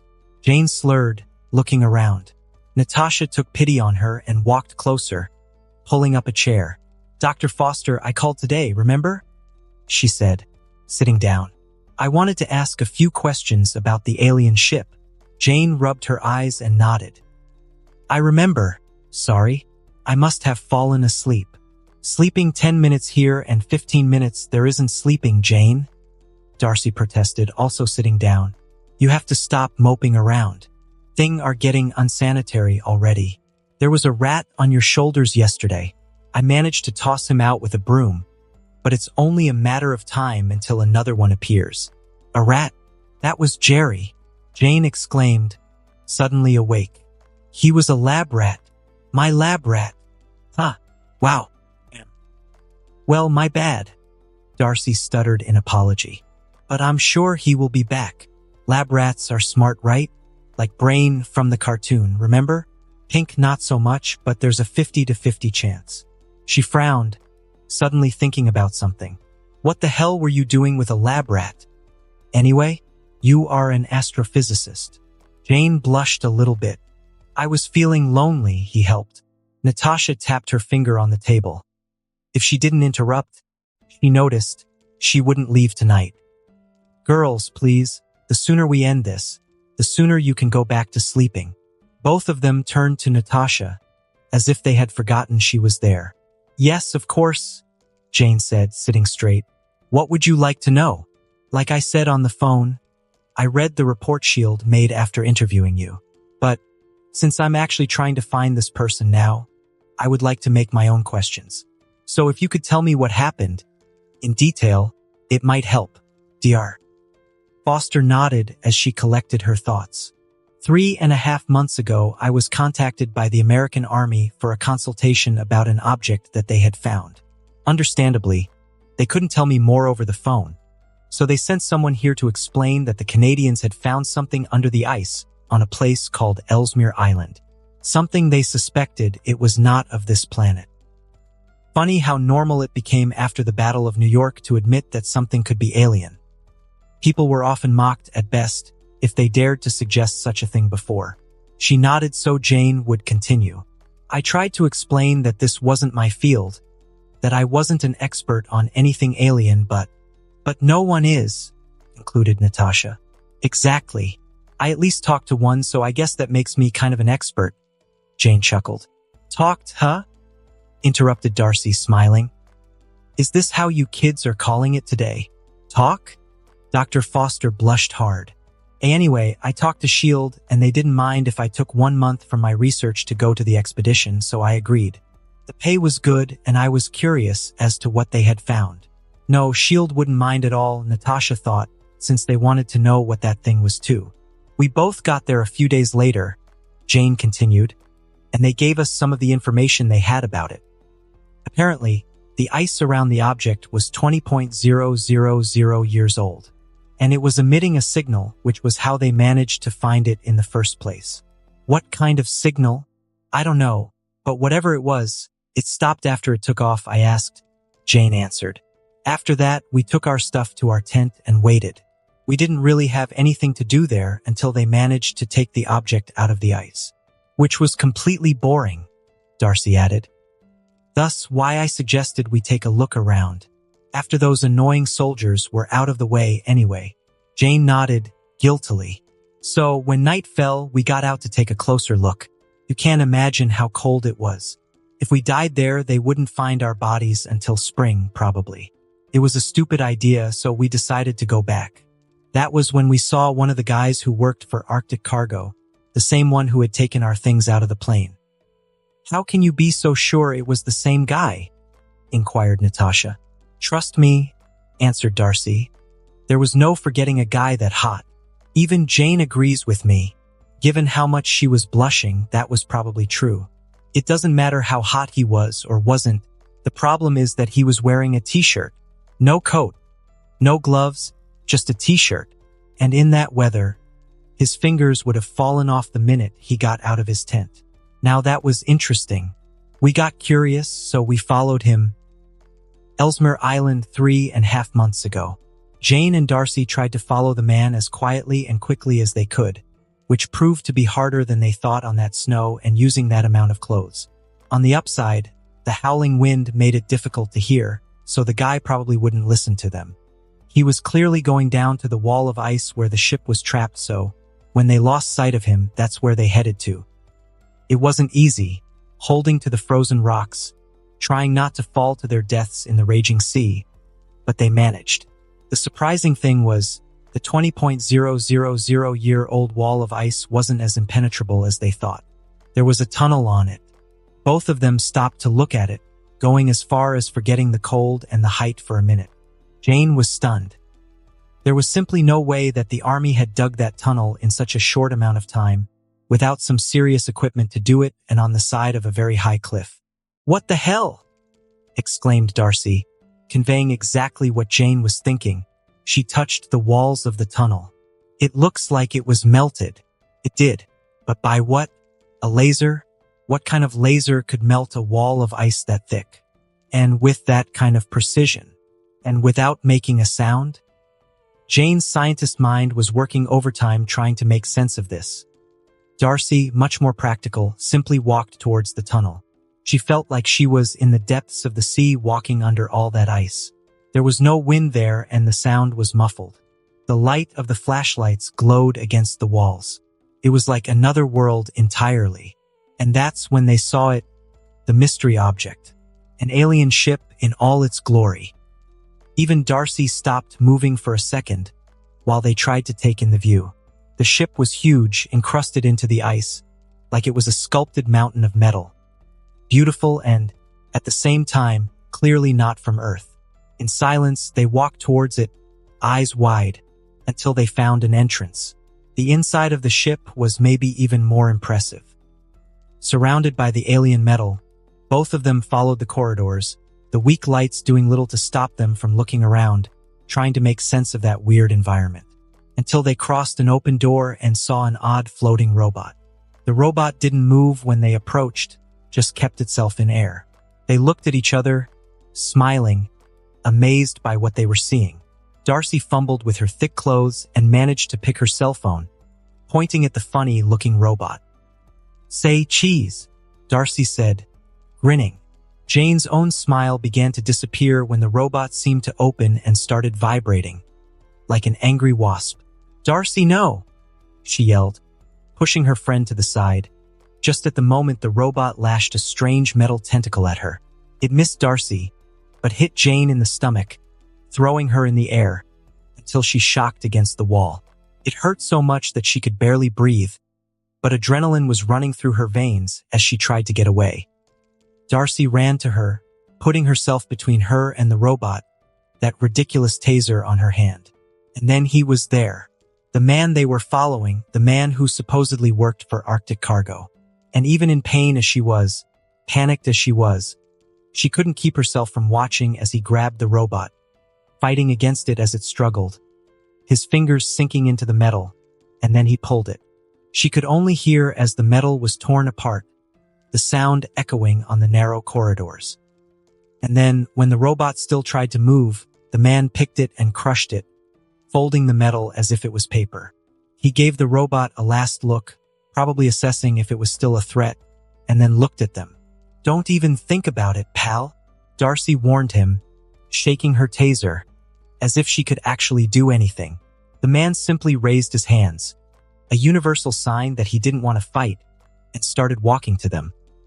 "It's all right," he said, his voice calm, as if he was trying to tame a horse. "It's all right. I'm not going to hurt you." Jane was trying to keep herself from passing out and Darcy was shaking like a leaf, but neither of them did anything. He approached, hands still held up, and crouched over Jane, ignoring the taser right in front of him. He moved slowly, making sure he didn't startle them, and opened Jane's coat. He sighed and looked at her. "You are hemorrhaging internally," he said, giving her one look. "Now, if I don't cauterize this bleed, how can? I can do things that other people can't," he answered and offered her his hand. "Now hold my hand. This is gonna hurt." He looked down and his eyes glowed red. Jane was still screaming when she passed out. Natasha was silent as she digested the story they told her, trying to look past all the amazing things and analyze the details. She looked at Jane. "May I?" she asked. Jane nodded, understanding, and lifted her shirt. There it was, the burned mark of the cauterized wound, proof of the story they just told her. "He saved my life," said Jane, letting the shirt fall down. "But damn if that didn't hurt. Scared the crap out of me?" added Darcy, sounding serious for once. "I really thought we were done for." Jane just held Darcy's hand for a second, as if reassuring her. "So what happened then?" asked Natasha, looking at Darcy. "Well, it didn't take him long to finish up cauterizing the wound," she answered. "And then he just looked at me, told me she was going to be fine, and picked me and Jane up before I could even say anything. And then he ran. Now, when I say he ran, I mean he ran. All I saw was a blur, and suddenly we were back to our tent and he was gone. It wasn't long until the tremors started and the ship flew off." Natasha stayed in silence once again, contemplating everything she had learned, trying to form a clear picture of the man she was chasing. So far all she had were physical attributes. Appearance, strength, speed, the ability to shoot energy from his eyes. But now, perhaps, she had just learned something new. She had learned that maybe, just maybe, he wasn't a bad guy at all. He had no reason to save their lives. If he was an alien, which was pretty much confirmed, and stealing an alien ship from under the nose of two armies, why would he risk himself by leaving witnesses? Why would he save both women that had seen his face, that could give the army clues as to who he was? If he just left them there, Natasha doubted she would have enough clues to even start this investigation. But he did save them, and that told Natasha that he had a conscience. Maybe that was something she could use. Natasha got up from the chair. "Thank you for your help," she said. "I believe you gave me something to go on." With that, she said her goodbyes and turned to leave. But then she stopped again, as if remembering something, and looked at Jane. "Jane!" The girl looked at her. "I may not have known Thor for a long time, but I fought by his side. Even then, when his own brother was attacking Earth, he managed to tell us a little bit about you. So I can tell with absolute certainty that if he isn't here by your side, it's because he can't be. He loves you. Never think otherwise."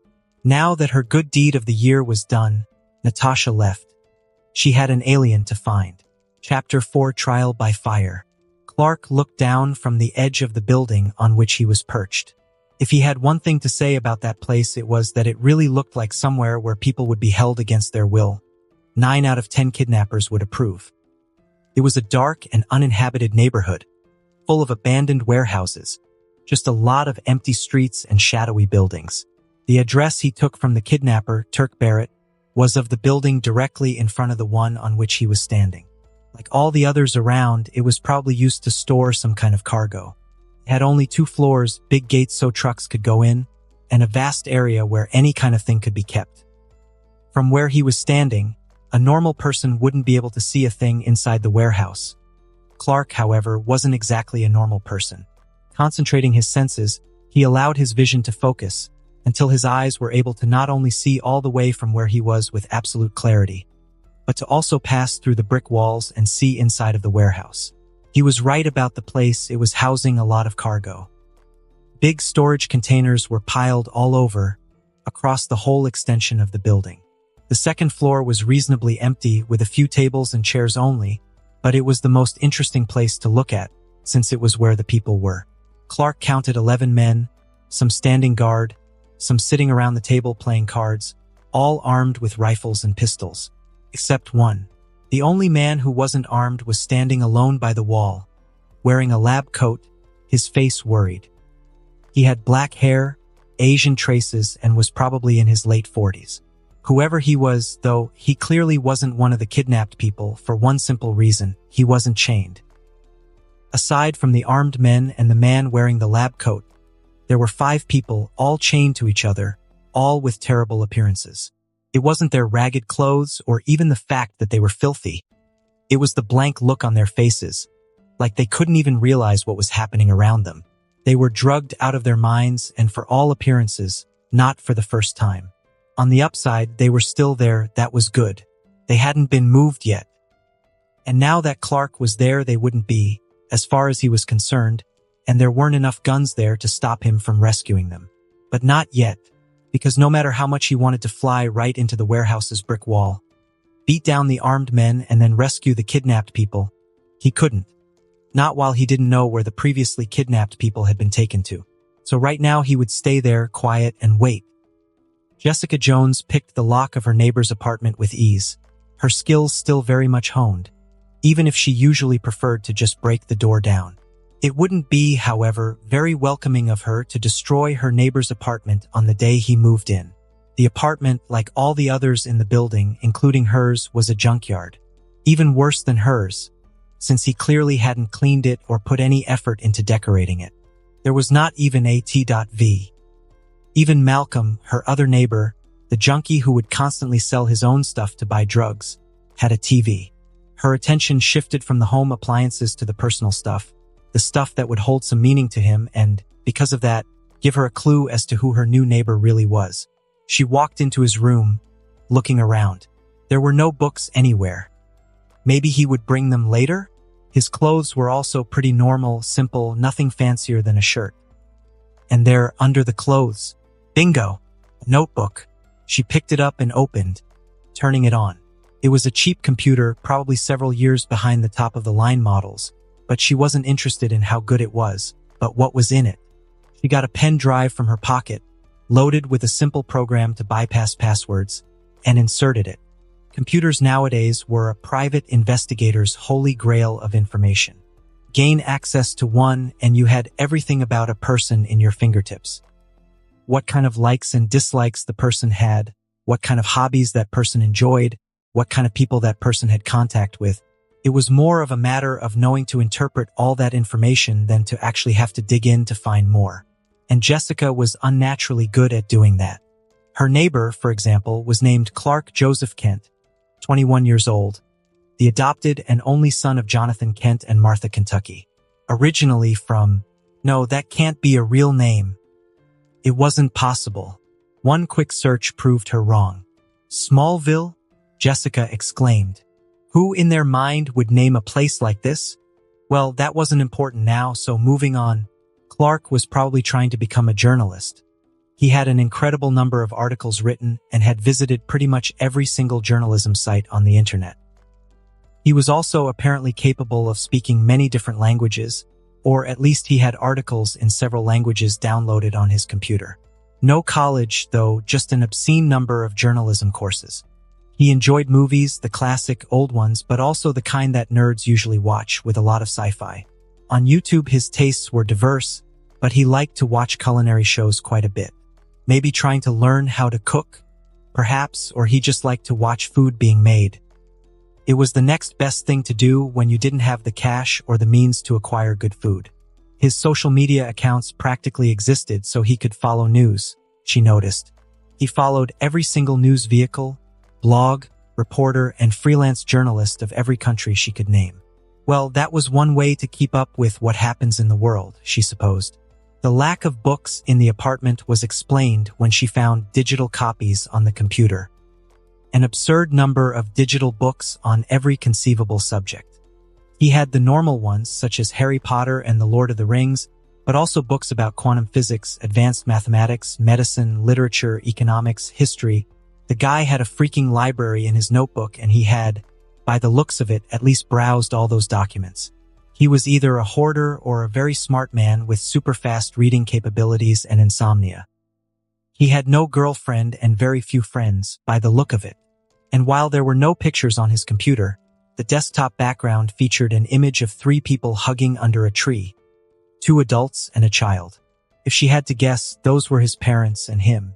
Sighing, Jessica closed the notebook. There really wasn't anything here that could give her absolute certainty about this guy's character. Then again, she wasn't expecting such a thing. Hoping, yes, but not expecting. She had two choices now. She could put everything back, get out, lock the door again, and follow the guy until she had a general notion of what he was like. Or she could sit down and wait for him to come back, so she could have a chat with him, face to face.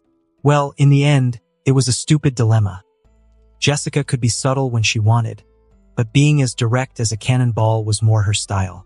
Clark didn't have to wait long. Less than 30 minutes later, 3 black cars approached the warehouse and the gate opened so they could get inside. 12 people got out of the cars, but only 2 of them, a man and a woman, went to the second floor. The other 10 remained close to the cars, rifles prepared, waiting for their return. It was obvious that those 2 were in command, because the moment they stepped on the second floor, everyone stood up and turned to look at them. The man in charge barely acknowledged them, turning his eyes to the kidnapped people instead. His cold face was impassive. "What exactly is this?"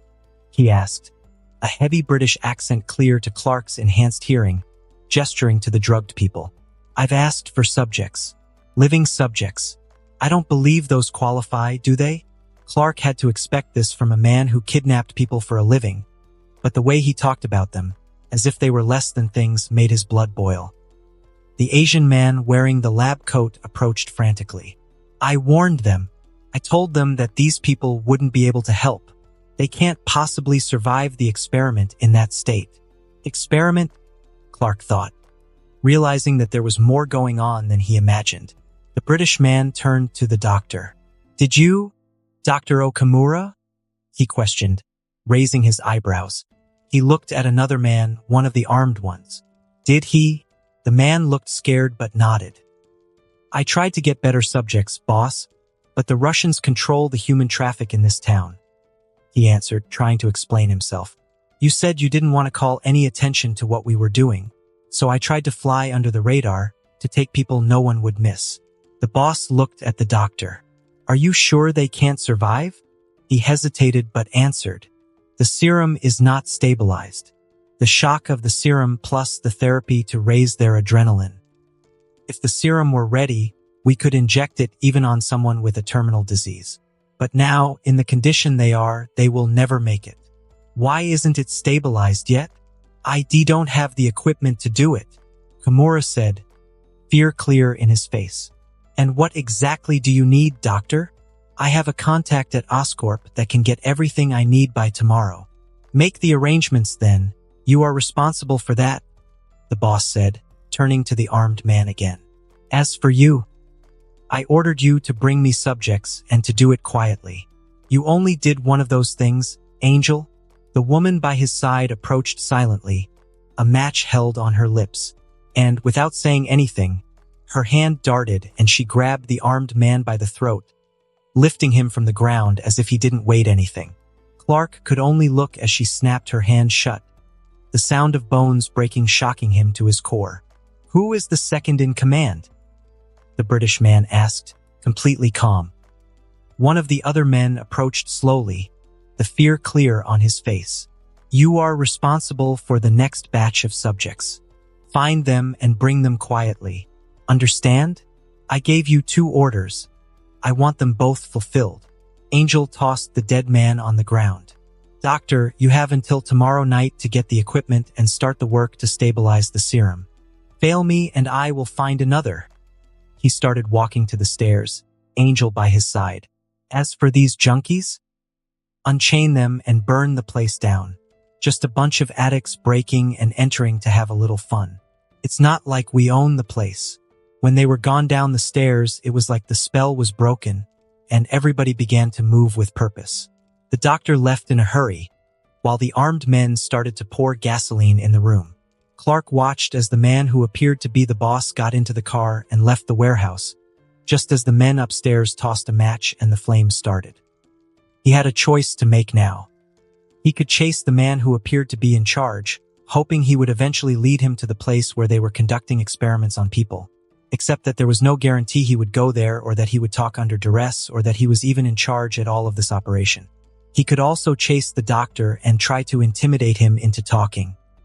But again, he had no guarantee he would talk or that he even knew where those people were being held, since he apparently was just a pawn. Or he could save those people from burning to death, find Dr. Okamura tomorrow, and then follow him and the equipment he would acquire to the main base. There was really just one choice here as far as Clark was concerned. When the cars began leaving the warehouse, Clark jumped, reaching more than enough height to cross the street and get to roof of the burning building. But instead of a controlled landing, Clark made sure to fall down with force, breaking the roof and getting to the second floor in one go. The flames were already going strong, fed by the gasoline and all the wood. He could feel the strong heat waves, the sound of the fire thundering in his ears. But the flames were not near hot enough to bother him, as he passed through them to get to the kidnapped people. He didn't know if it was the heat or the effect of the drugs passing, but the people began to awake as the flames got closer. That was not good. Clark could take them all with no difficulty, but panicking people always made things harder. So before they made something stupid, like trying to run aimlessly, he dashed through the fire and got to them, losing no time as he picked two of them into his arms. Looking around, Clark's eyes spotted a big wooden table close to him. With one kick, he launched it across the room, directly at the windows on the other side of the flames. The glass offered no resistance as the table smashed through them, falling with a loud bang on the street. Losing no time, Clark jumped through the broken window. He landed on the street, the two men still on his arms, and ran to the other side, putting them on the ground at a safe distance. Then he flew back into the warehouse in a split of a second, doing the same thing with two others. When he came back for the last one, however, things changed. Part of the roof collapsed, falling right in front of the windows. It was no obstacle to him because he could simply pass through with speed and brute force, but the kidnapped woman in his arms would most likely get hurt. He stopped for a second, assessing the situation, when he noticed the terrified look of the woman. "Oh God, save me from hell. Please, please, please. I swear this is the last time I'm going to use it." She began to speak, her nails scratching his arms with enough force to break skin, if he was human. Well, if he couldn't go forward, backwards, or down, Clark thought he could always go up. Covering the woman with his body, he flew, crashing a hole through the ceiling, rising to the sky. He looked down, meeting the eyes of the amazed woman. "Are you an angel?" she whispered, true wonder on her eyes. Clark just smiled, floating down to the street. He needed to take this people to a hospital. It was almost time for the sun to rise when Clark got home. After he rescued the kidnapped people, he had to take them to a hospital to make sure they weren't hurt. Physically, they were fine, but they were still drug addicts, heroin users, apparently. Clark sighed. He saved them from the kidnappers and the fire, but in the end, they would have to be the ones to save themselves. The woman, at least, seemed very certain when she signed her name to begin treatment on a free rehab program that one of the nurses recommended. Apparently, she saw a sign from God. Clark really hoped she could go through with it. He was tired. His kryptonian physiology allowed him to go sometimes days without sleeping. As long as he had a healthy dose of sunlight during the day, his body wouldn't get worn out. But that didn't mean his mind wouldn't. And with the day he had, all he wanted right now was to sleep for a few hours, until he could begin his search for Dr. Okamura. Clark was almost beside himself with relief when he turned the key and opened the door, until he saw there was a woman sitting inside his apartment. "Oh God, please no. Welcome back," his neighbor greeted, putting her cell phone down. "I was beginning to think the big city had swallowed you up." Slowly, still wishing this was an unusual hallucination, he entered and closed the door, resting his head on it for a second before turning. "What is it with you people and boundaries?" Clark asked his neighbor. She frowned for a second before getting it. "Malcolm? Yeah, he does that sometimes when he is high. And what about you? Are you high too?" "Oh no, I strictly stick to drinking," she answered, taking a swing out of her flask to prove her point. Clark sighed. "Look, I had a long day, and a long night, and I'm pretty sure this day won't be any shorter. So, As much as I want to meet my neighbors, I kind of want to sleep more. So please, Jessica Jones, she finished. Please, Miss Jones, let me rest. We can talk tomorrow. She snorted. Clark was not amused. Miss, Jessica chuckled, shaking her head as if she couldn't believe it. You really are a Boy Scout, huh? Not really, just being polite. Unlike someone. Yeah, I'm never polite. The whole concept kind of pisses me off, really. I'm seeing that. He opened the door and gestured to it. Ma would be very disappointed in me, though, if I forgot my manners, no matter how much I want to. She seems like a wise woman, so maybe I'll take a page out of her book and give this manners thing a try. She walked to him, pushing the door close again, never taking her eyes off him. How are you doing? Hard night? Must have been. You smell like a bonfire. Clark looked at her seriously for the first time. Passed close to a building on fire, he told her. Nothing too bad, I hope. No one got hurt, I'm sure. That's a relief.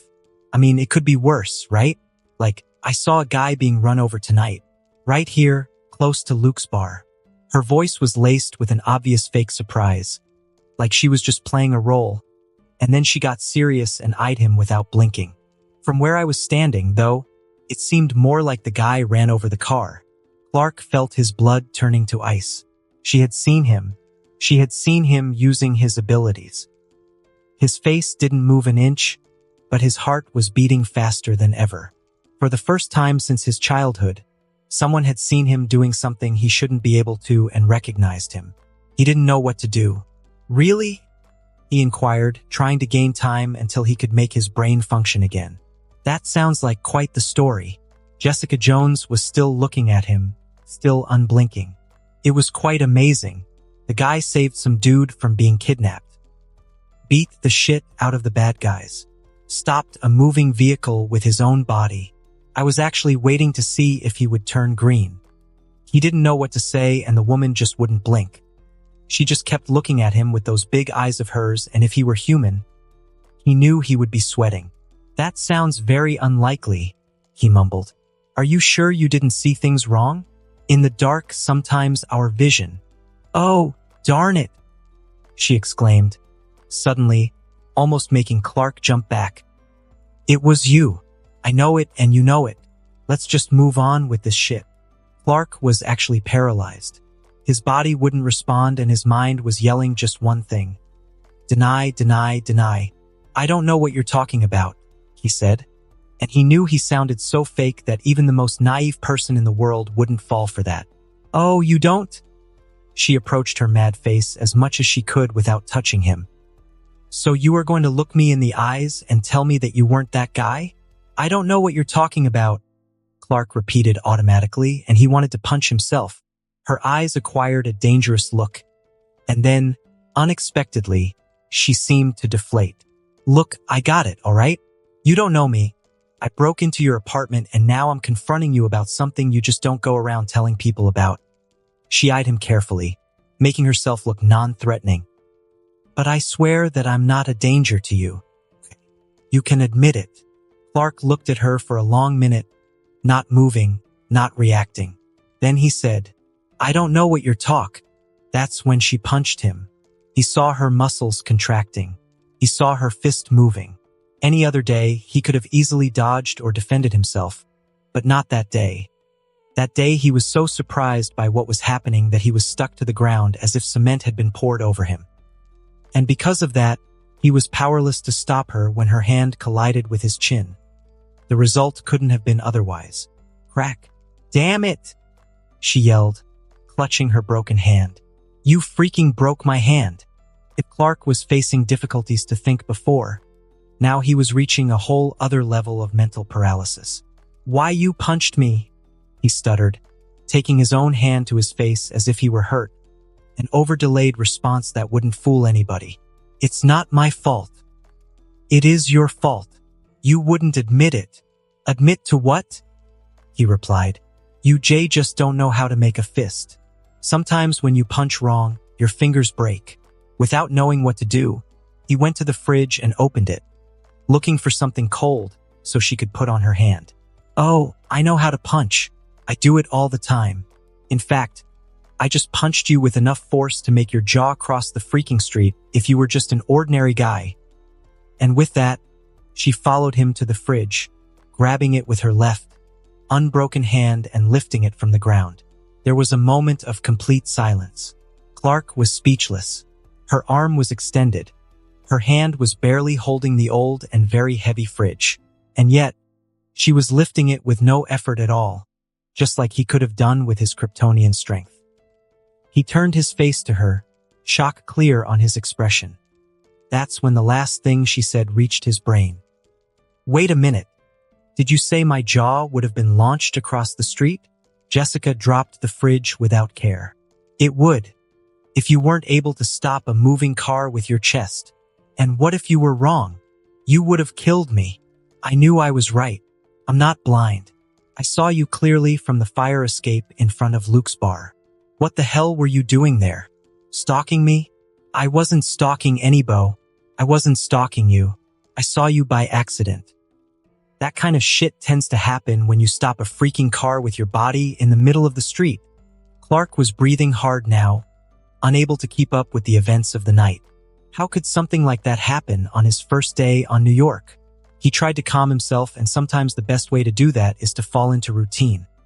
So he stopped worrying about himself for a second and focused on her, looking at Jessica's hand with his X-ray vision. "Your hand is fractured. It's probably nothing serious, but let me..." She pushed her hand back. "Forget the hand. It will be fine by the afternoon," she said, and he wondered if rapid healing was also part of her abilities. "Now, can we start again?" Jessica looked at him seriously. He met her eyes for a moment and nodded. "Yeah, I guess we can." She seemed to calm down when he agreed to talk. "So, the guy I saw? It was me," Clark admitted, since that was no reason to lie now. She nodded and then slapped his shoulder with her good hand. "What the hell were you thinking?" she exclaimed. He was taken aback. I'm sorry. "Using your powers in the middle of the street. Getting involved with criminal bullshit. What if someone saw you? You were lucky I was the only one there." He sighed and took his hands to the face. "I wasn't thinking. The guy needed help, I helped. Wouldn't you?" Jessica didn't even hesitate. "No." "Do you know why? Because I'm not an idiot." "Really? If you were there in a position to help, you wouldn't have done anything? You would have turned your back and let them drag that guy?" "Yeah, I would." Clark met her eyes for a long while, assessing her. "I don't believe you," he said after a time, his voice heavy with certainty. She seemed affronted. "And why is that?" Clark pointed at her. "You are here, aren't you? For someone who doesn't care about helping people, you sure as hell look worried about me." That's different," she answered after a few seconds of silence. "How? It just is okay," she exploded, suddenly looking furious. "Look, you don't get it. You are young, you are powerful. I bet you think nothing can hurt you, right? I bet you feel freaking invincible helping those people. Well, you aren't. That's the thing. Nobody is. There is always someone or something worse out there. And if you look for it, you will find it. Or it will find you." Clark didn't back down. He just held his eyes on her, calm and thoughtful. "Is that what happened to you?" he said finally. By the reaction of her face, he had made a right assumption. Jessica closed her hand into a fist, true fury in her eyes.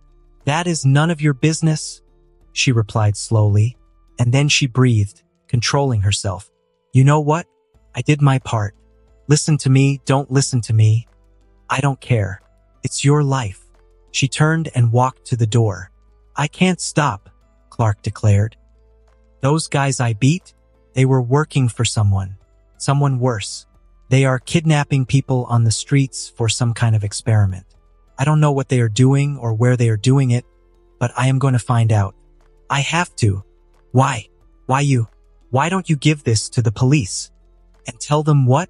That I stopped a moving vehicle with my own body, that I threatened the driver until he admitted he was working for some guy who is kidnapping people for experiments? Do you really think someone is going to listen to this?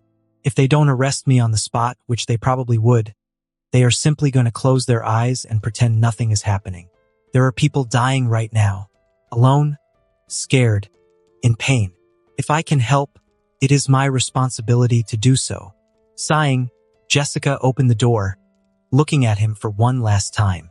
Well, do what you gotta do. I did my part. And with that, she walked out and closed the door. Jessica let her body rest against the closed door for a moment, closing her eyes, breathing deep. He didn't understand. He couldn't, just as she couldn't before it happened to her. If he kept doing this, putting himself in danger's way, some bad shit was going to happen to him sooner or later, just as it had happened to her. It was funny. She thought, how things had changed so fast. Minutes before he arrived, her only worry was to know if this guy was one of the good ones or if he was the same as some of the lowlifes out there, who abused their powers to their own gain, no matter who got hurt. Other than that, she really didn't give a damn, as long as he wasn't a threat to her.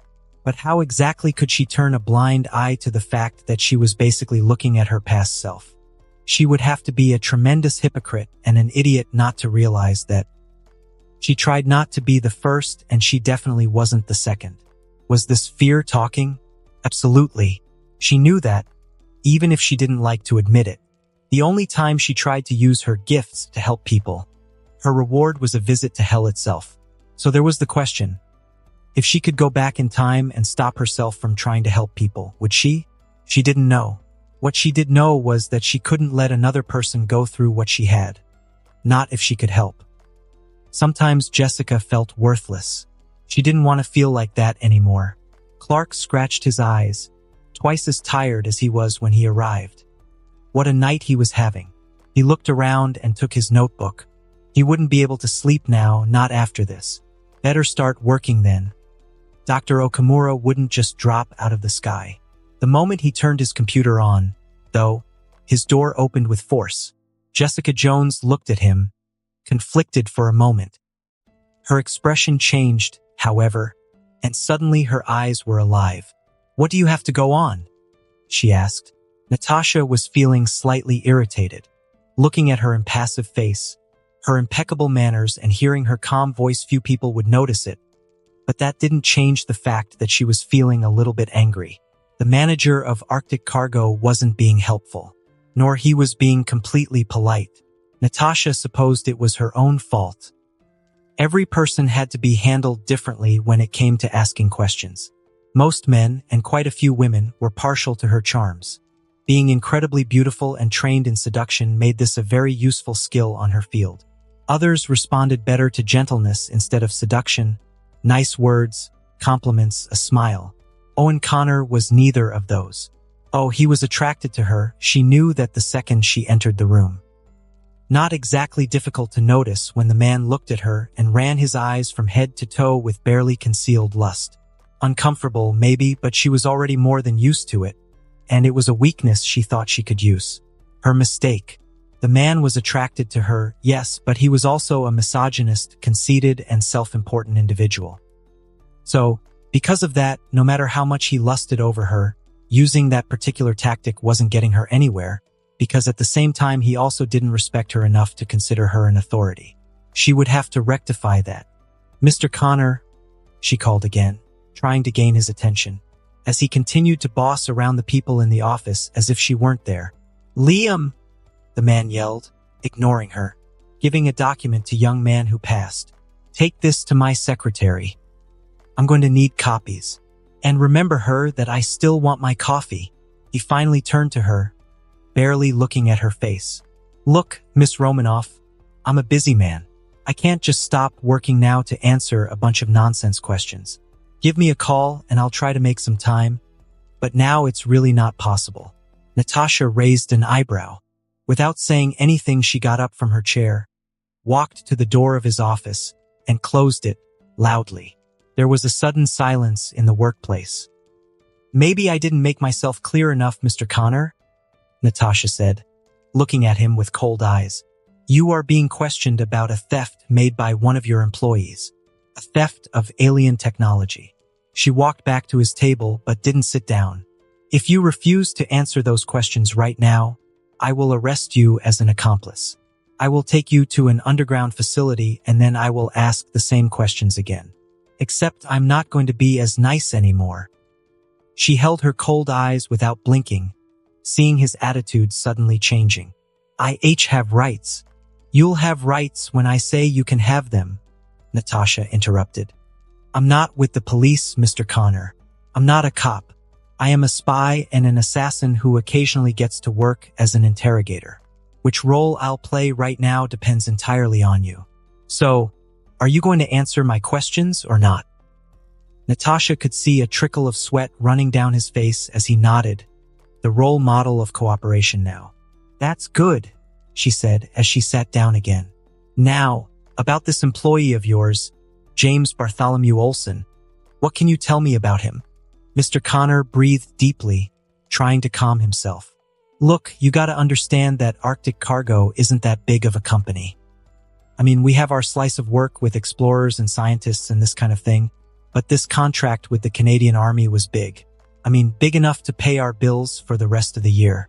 We couldn't lose it. Romanoff nodded, urging him to go on. Now, it's not easy to get clearance to work with the Army. Lots of bureaucracy and a lot of time wasted. We have this clearance, but the size of the project demanded more people than we had so. So you hired people without clearance and faked their documents, said Natasha. Mr. Connor nodded, looking afraid. I don't care what laws you broke. That's not why I'm here, Mr. Connor. This is between the Canadian Army and you. I'm here to ask questions about this specific employee that you hired. Okay. What do you want to know? Did you meet him personally? She asked. Yes, I was the one who hired those guys. Can't say I remember everything about them, but I definitely remember this one. This interested Natasha. Why is that? Well, the guy was working on Cassidy Pub. It's just a little restaurant on the side of the road. Lots of truckers stop by to eat and rest. I was there one day, minding my business, when a drunk trucker had the brilliant idea to grope a waitress. This guy did not approve. They fought. Well, fight is a strong word. The guy simply tossed the drunk out like he was a kitten, tossed him on the ground, grabbed him by the back of his coat and carried the guy all the way to his truck. Left him there to cool off. Strong lad. Seemed nice. So I offered him a job. I mean, if he could carry that guy like that, he sure as hell wouldn't have trouble with a few boxes. Do you know anything else about this man? I didn't ask anything else because, frankly, I didn't care. It was just a guy. Natasha didn't say anything for a moment, just thinking about the new information she had. A pattern was forming in her mind. A man who liked to help people, yes, that was consistent with what Dr. Foster and Miss Lewis had told her. But there was something else now. The man that she was almost certain was an alien was working in a pub. She knew he worked for Arctic Cargo, that was why she was here after all, but this particular job could have been just a mean to get closer to the ship. But working in a restaurant wasn't. That indicated a level of knowledge about humanity that not even Thor had acquired yet. This alien was here on Earth for a long time, and they never heard anything about him. The discovery changed things. Maybe he was less of an invader and more in the lines of illegal immigrant. That was something to think about. Funny thing, though, not really related to the guy, but definitely related to the trucker he tossed out. Mr. Connor added, laughing, breaking Natasha's concentration. After that happened, the guy still tried to come back inside. Well, that's not true. He went back, but he didn't enter, too afraid, I guess. But he kept yelling some pretty nasty things from the outside. The thing is, after a while of this annoying little shit yelling nonstop, there was a huge wind and a big crashing sound. What happened? Natasha wondered. Karma, that's what, Mr. Connor cackled. Some huge pine trees somehow got caught by the wind and flew right through this guy's truck. The thing looked like a pincushion of trees. Natasha really doubted that the wind was responsible for that. Well, he probably was still a good guy, she thought, but everyone had their limits. She would do well to remember that. Chapter 5X marks the spot. So, what's your professional advice? We just stay here? Clark asked. Jessica rolled her eyes and went back to her surveillance. They were both on the top of a building, looking down on the movement of the people and the cars below, waiting for Dr. Okamura to finally get out from his clinic on the other side of the street. It's a stakeout, she answered. What were you expecting? Some Sherlock Holmes bullshit? Did you want me to break into his clinic? Lick some old wine stain from his lab coat and deduce, by taste and smell alone, that he is hiding the kidnapped people in a freaking wine cellar on Cordoba? Clark sighed and waited, because he knew by now that she wasn't done. If Sherlock Holmes was realistic, there would be a lot less witty battles against Moriarty and a lot more of him and Watson watching people boning in dark alleys. She put her binoculars down. But then I suppose the target audience would be completely different. Lots and lots of sarcasm aside, Clark was glad Jessica decided to help him. She managed to find Dr. Okamura's clinic in a couple of hours with only a surname and a sketch of his face that he did on the spot. She could be foul-mouthed and probably an alcoholic as well, but she was also an excellent private investigator. Dr. Okamura's full name was Daniel Okamura, and he was a geneticist of relatively renown. Among his published researches, the one that got the most attention was a study he did on mutants, or more accurately, a study he did on non-mutants that carried the so-called X gene. Clark hadn't read the whole thing, but the study went on how it was common knowledge that mutants carried the X gene, which usually was activated during puberty, resulting in the mutations or powers that the mutants had. What wasn't common knowledge, or at least it wasn't advertised, was the fact that some non-mutants could also carry the X gene without activating it their whole lives. That's how the X gene was passed on, sometimes skipping generations, but always present in certain lineages. Dr. Okamura's thesis was a study on the possibility of the X genes being artificially activated, meaning turning a non-mutant that carried the X gene into a mutant without waiting for nature to do her thing further down the line. Apparently, his thesis had received some attention, but no one wanted to really invest in it. The world wanted fewer mutants, not more, and since it was difficult to find willing subjects that wanted to risk injury and death to become the very beings that the majority of the world despised, the study didn't progress at all. Or at least it hadn't progressed legally. Clark had a good idea now of the kind of experiments these people were doing. "So, are you one of them?" asked Jessica suddenly, interrupting his thoughts. "You know, mutants? Because it's cool if you are. I don't judge." He looked at her. No, he was an alien, but Clark didn't really want to share that now. People had a tendency of freaking out when they found out more now, he imagined, after an alien invasion. "No," he answered slowly. "I acquired my abilities after birth." It wasn't technically a lie. If he had remained on Krypton under a red sun, he would have been a normal Kryptonian. Still an alien, yes, but one without his so-called powers. "What about you?" Clark asked, trying to shift the conversation from him and, to be honest, being legitimately curious about it. "Accident," she said, and didn't elaborate. She turned the binoculars to the clinic's exit again. "It's funny, isn't it? The way they talk about it on TV, it's like mutants are going to destroy the world. They are freaking beasts of the apocalypse. Like they'll just, teleport inside the White House and stab the president. And yet, I never even saw one before." Clark considered her words for a second. "Me neither. There aren't many, and they don't advertise what they are, for good reason, I guess, and forgive me for the cliché, but people fear what they don't understand." Jessica clicked her tongue as if he had said something obvious. "I know they do, and honestly, there are some mutant nut jobs who are genuinely terrifying, like that Magneto guy. But why the hell do governments all over the world lose their shit when they hear the word mutant? There are worse people out there, scarier people who aren't mutants and yet don't care about them at all.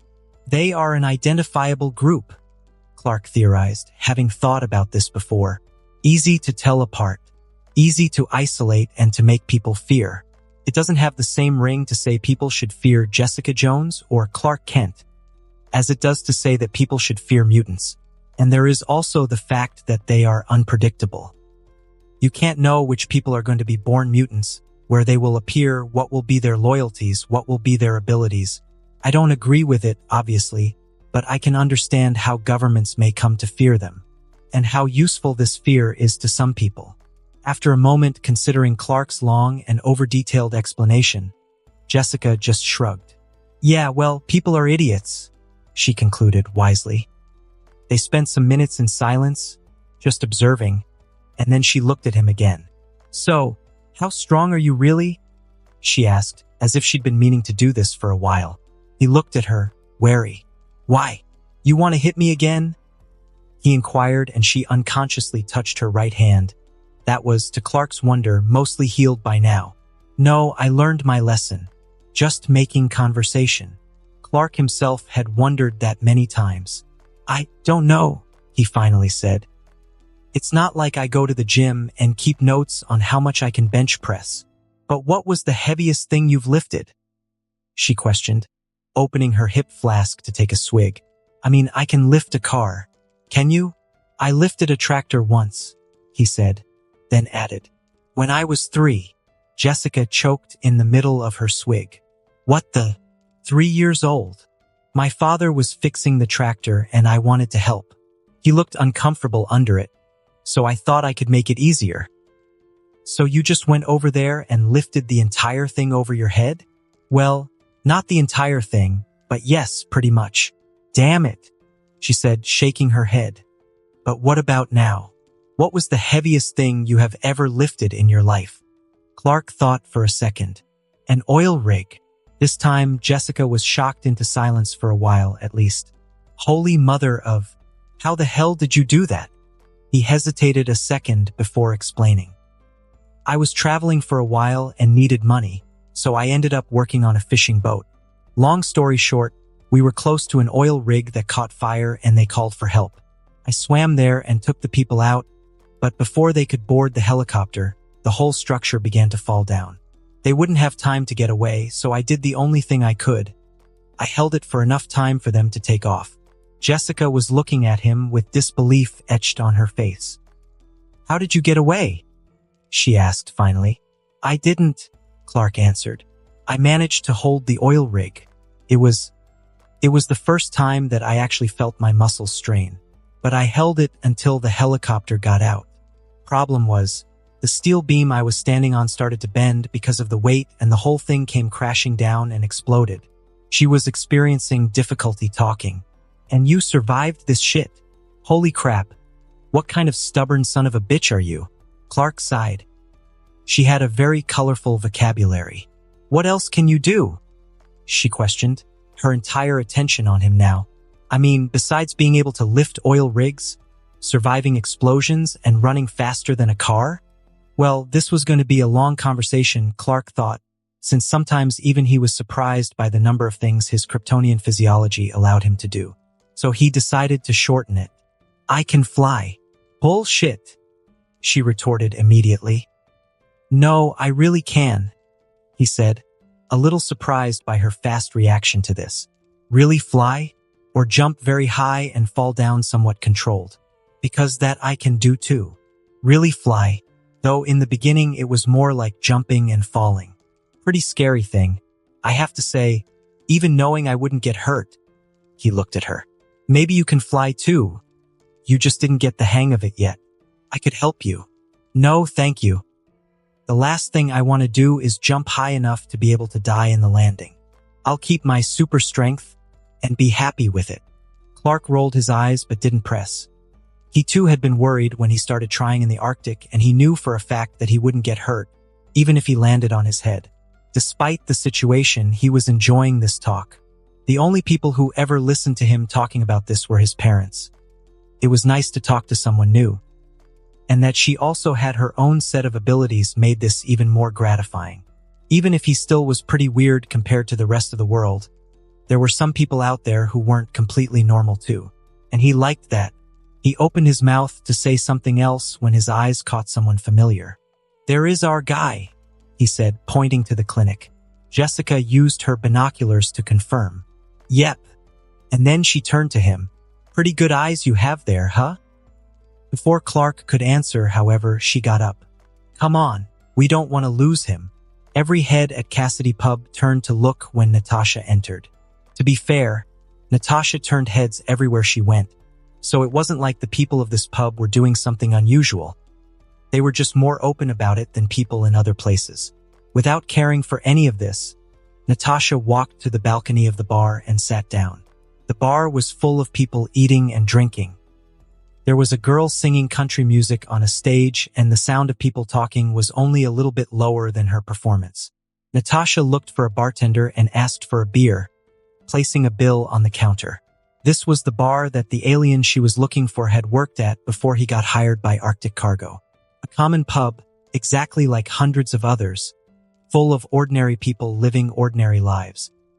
And yet, she was absolutely sure that neither Thor nor Loki could have worked there and blended in, either because of pride or simply because of a lack of understanding of human culture.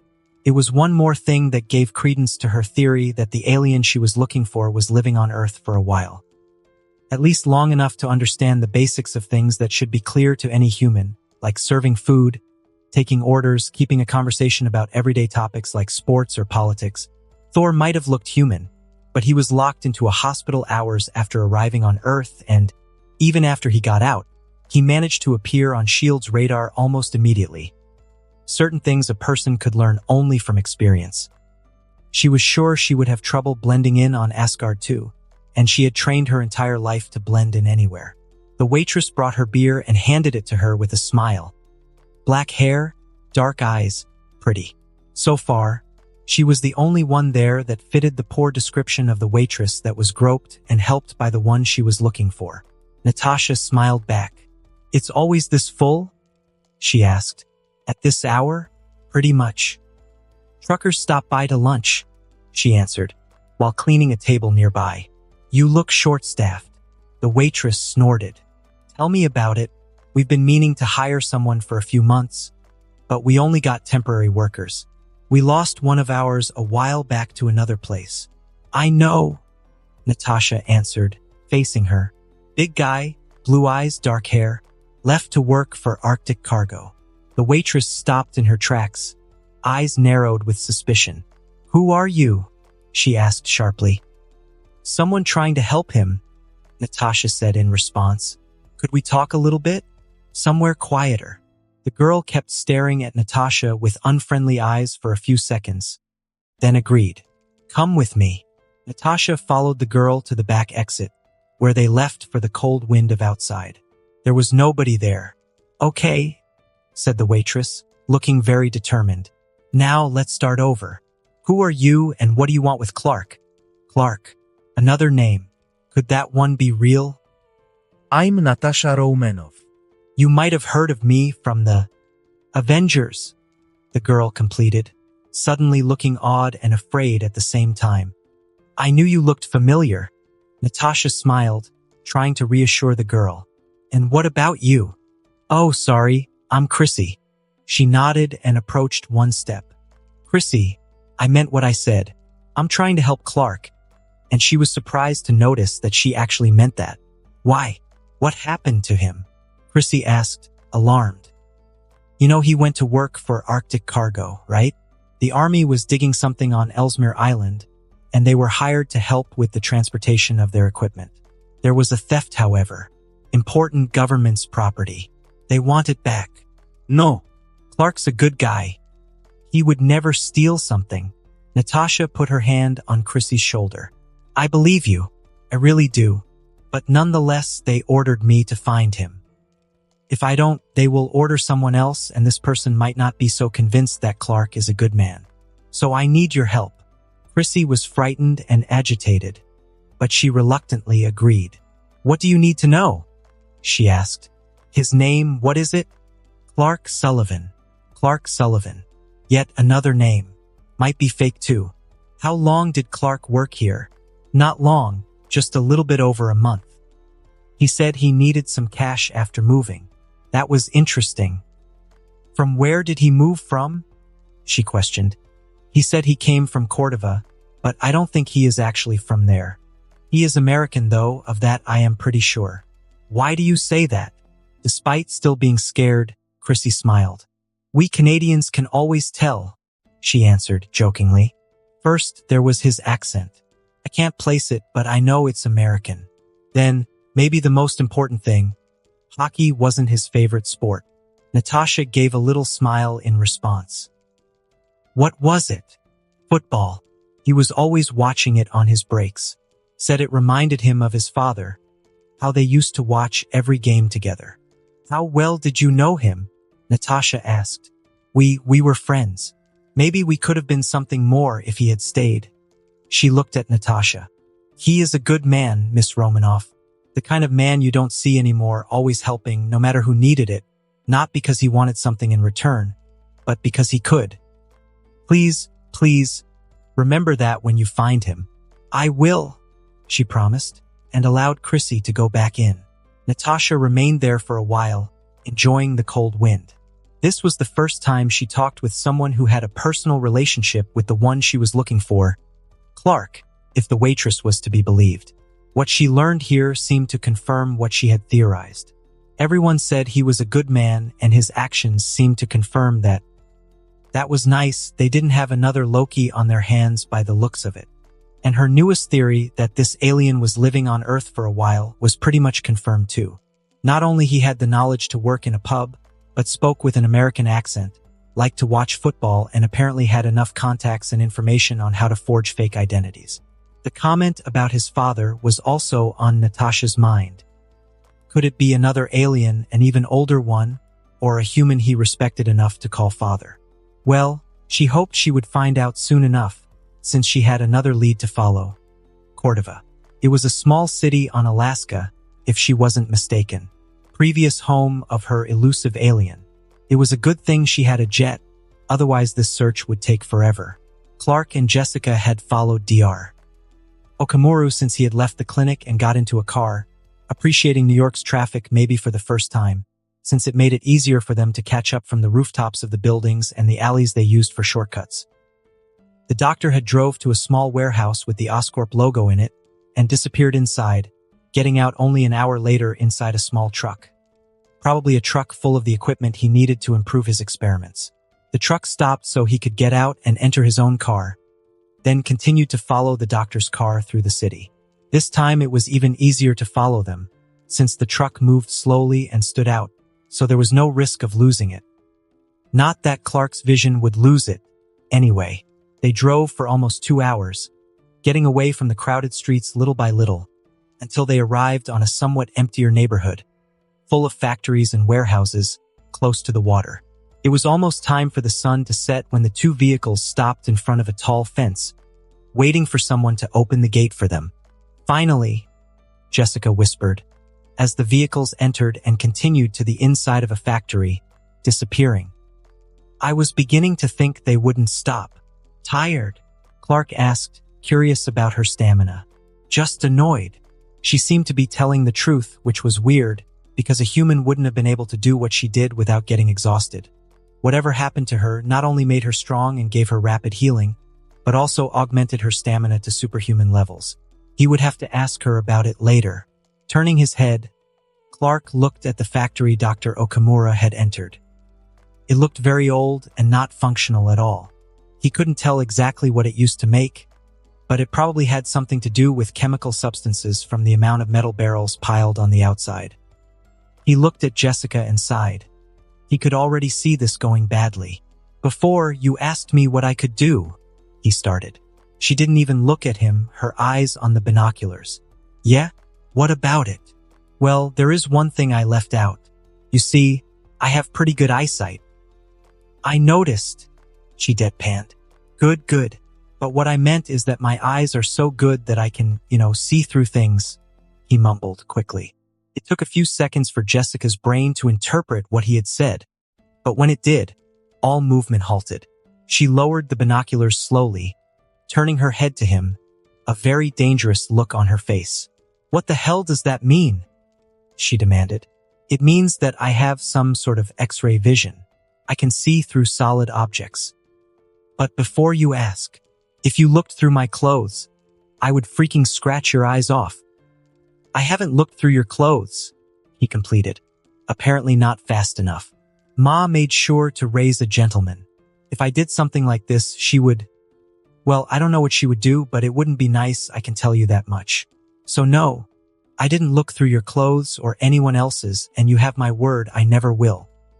She looked at him suspiciously for a second, then resumed her watch. Well, he didn't know if she believed him or not, but at least she chose not to fight right now. So, I suppose you looked inside the place? Jessica asked. Because I'm hoping you brought up this new ability for a reason other than to let me know you could check out my tits anytime you wanted to. What did you see? Clark sighed but didn't take the bait. It's an old factory, full of big machines that seem to be collecting dust and metal barrels piled all over. There are some catwalks over the machines. Looks abandoned, at least the part with the machinery. No cameras anywhere. There are other rooms further back with people. I count 13 armed men. Pistols, rifles? Both, he clarified. What is interesting, however, are the lower levels. There is one elevator that goes there, accessed by one hallway. But things look new there, like it's been built not too long ago, unlike the rest of the factory. I can see some stretchers down there and some medical equipment. The people we are looking for are probably there. Probably, because he couldn't see it clearly to know for certain. The place was underground, covered in metal and, most likely, surrounded by lead from the old part of the factory. He could see through solid objects, but certain kinds of objects were harder to look through than others. Well, no time like the present then, Jessica said, getting up only to be stopped by Clark. He looked at her. Look, maybe I should go alone. I can be shot and survive, you can't. She looked surprised at him for a moment. You are bulletproof? I told you I survived an explosion. Why wouldn't I be bulletproof? Shit, I don't know. You just surprised me, she answered before slapping his hand away. And damn that, I'm going. No way in hell I'm staying outside after all this running around. Clark reluctantly nodded and got up as well. They ran all the way to the fence and tore the wire to go through it. They didn't need tools to do it, simply sliding their hands over the wire as if they were breaking an annoying spider's web. Clark had made sure that nobody was there first, but his first instinct was to look around as they ran to the factory. Even if they could, they didn't enter through the main door, choosing to bend the bars of a window nearby so that they could jump in. As Clark had told Jessica, there was nobody in the machinery room. There were a few lights on, giving a creepy vibe on the dark place as they walked the corridors full of dust. It was more than clear that the place was abandoned, or at least that part was. Moving on through the old and big machinery room, they arrived at a closed door. It wouldn't be anything unusual, except that this door wasn't old at all. It stood out in the decrepit room as the only thing new, bright steel and glowing lights on a little keyboard. Great! It's locked, complained Jessica. Clark ignored her for a while, looking at the keyboard. She definitely couldn't see, but to his eyes, the fingerprints were clear. He just needed the right combination of the numbers that had marks on them. I can see which numbers were used, but I'm going to need to try the combination, Clark explained, before pressing a few numbers. An unsatisfactory noise made itself heard, and he tried again. Jessica rolled her eyes. Just let me, she said, pushing him to the side. But instead of pressing the numbers on the keyboard, as he thought she would do, she punched the door. Her fist made a huge dent in the steel, and she grabbed it with both hands, forcing the door open with a grunt. See? She smiled, and then the alarm started to sound. Wow, I have no words. Good job. Clark congratulated him, dripping with sarcasm, a hand on his face. A small blush spread through Jessica's face. Okay, that's on me, she admitted unnecessarily. Without losing any more time, they ran through the door, arriving on another room. Like the previous one, it was also full of machinery, but these looked new. There was lighting here, and the noise the machines made showed them that these were functioning. Aside from the catwalks over them and the doors upstairs, the room had only one corridor right in front of them on the other side of the room, and at the end of it, the elevator that Clark knew would take them down. There were also 3 men on that corridor, holding their rifles in their direction. They dashed behind a big machine as the bullets flew right where they were a second ago. Jessica looked around, searching for something. Without saying a thing, she extended her hand and reached for one of many metal barrels around them, and, with incredible accuracy, she threw it on the men. The barrel bounced on the ground and kept rolling fast, hitting the men on their legs, throwing them upwards with violence. They fell back like rocks and didn't stand up again. Ha! She cheered, just as Clark noticed movement in the rooms upstairs. If the men managed to get to the catwalks, there would be nowhere to hide from their bullets anymore. That wasn't much of a problem to Clark. but Jessica couldn't say the same. So, taking a page from her book, Clark also grabbed a barrel and threw it, except he did it against an object, so there really was no reason to hold back. The barrel was filled with something and, because of that, extremely heavy. So when Clark tossed it, it moved like a cannonball, hitting the catwalk right on the spot where it connected to the rooms upstairs. The steel from the catwalk was simply ripped away from it, creating a huge hole and preventing anyone from crossing it, at least for now.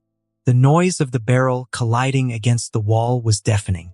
"Show off," Jessica simply said. Looking forward, they both got up and started to go towards the corridor of the elevator. The alarm was blaring nonstop and they could hear people yelling. That's when there was a bell noise, indicating that the elevator had arrived on their floor. They watched as the doors opened and a woman got out. The same woman he saw last night, breaking that man's neck. She stopped, looking at them. The woman, Angel, if Clark recalled, was tall. She had short, black hair and a very fit physique. Like on the night before, she had a match held on her lips.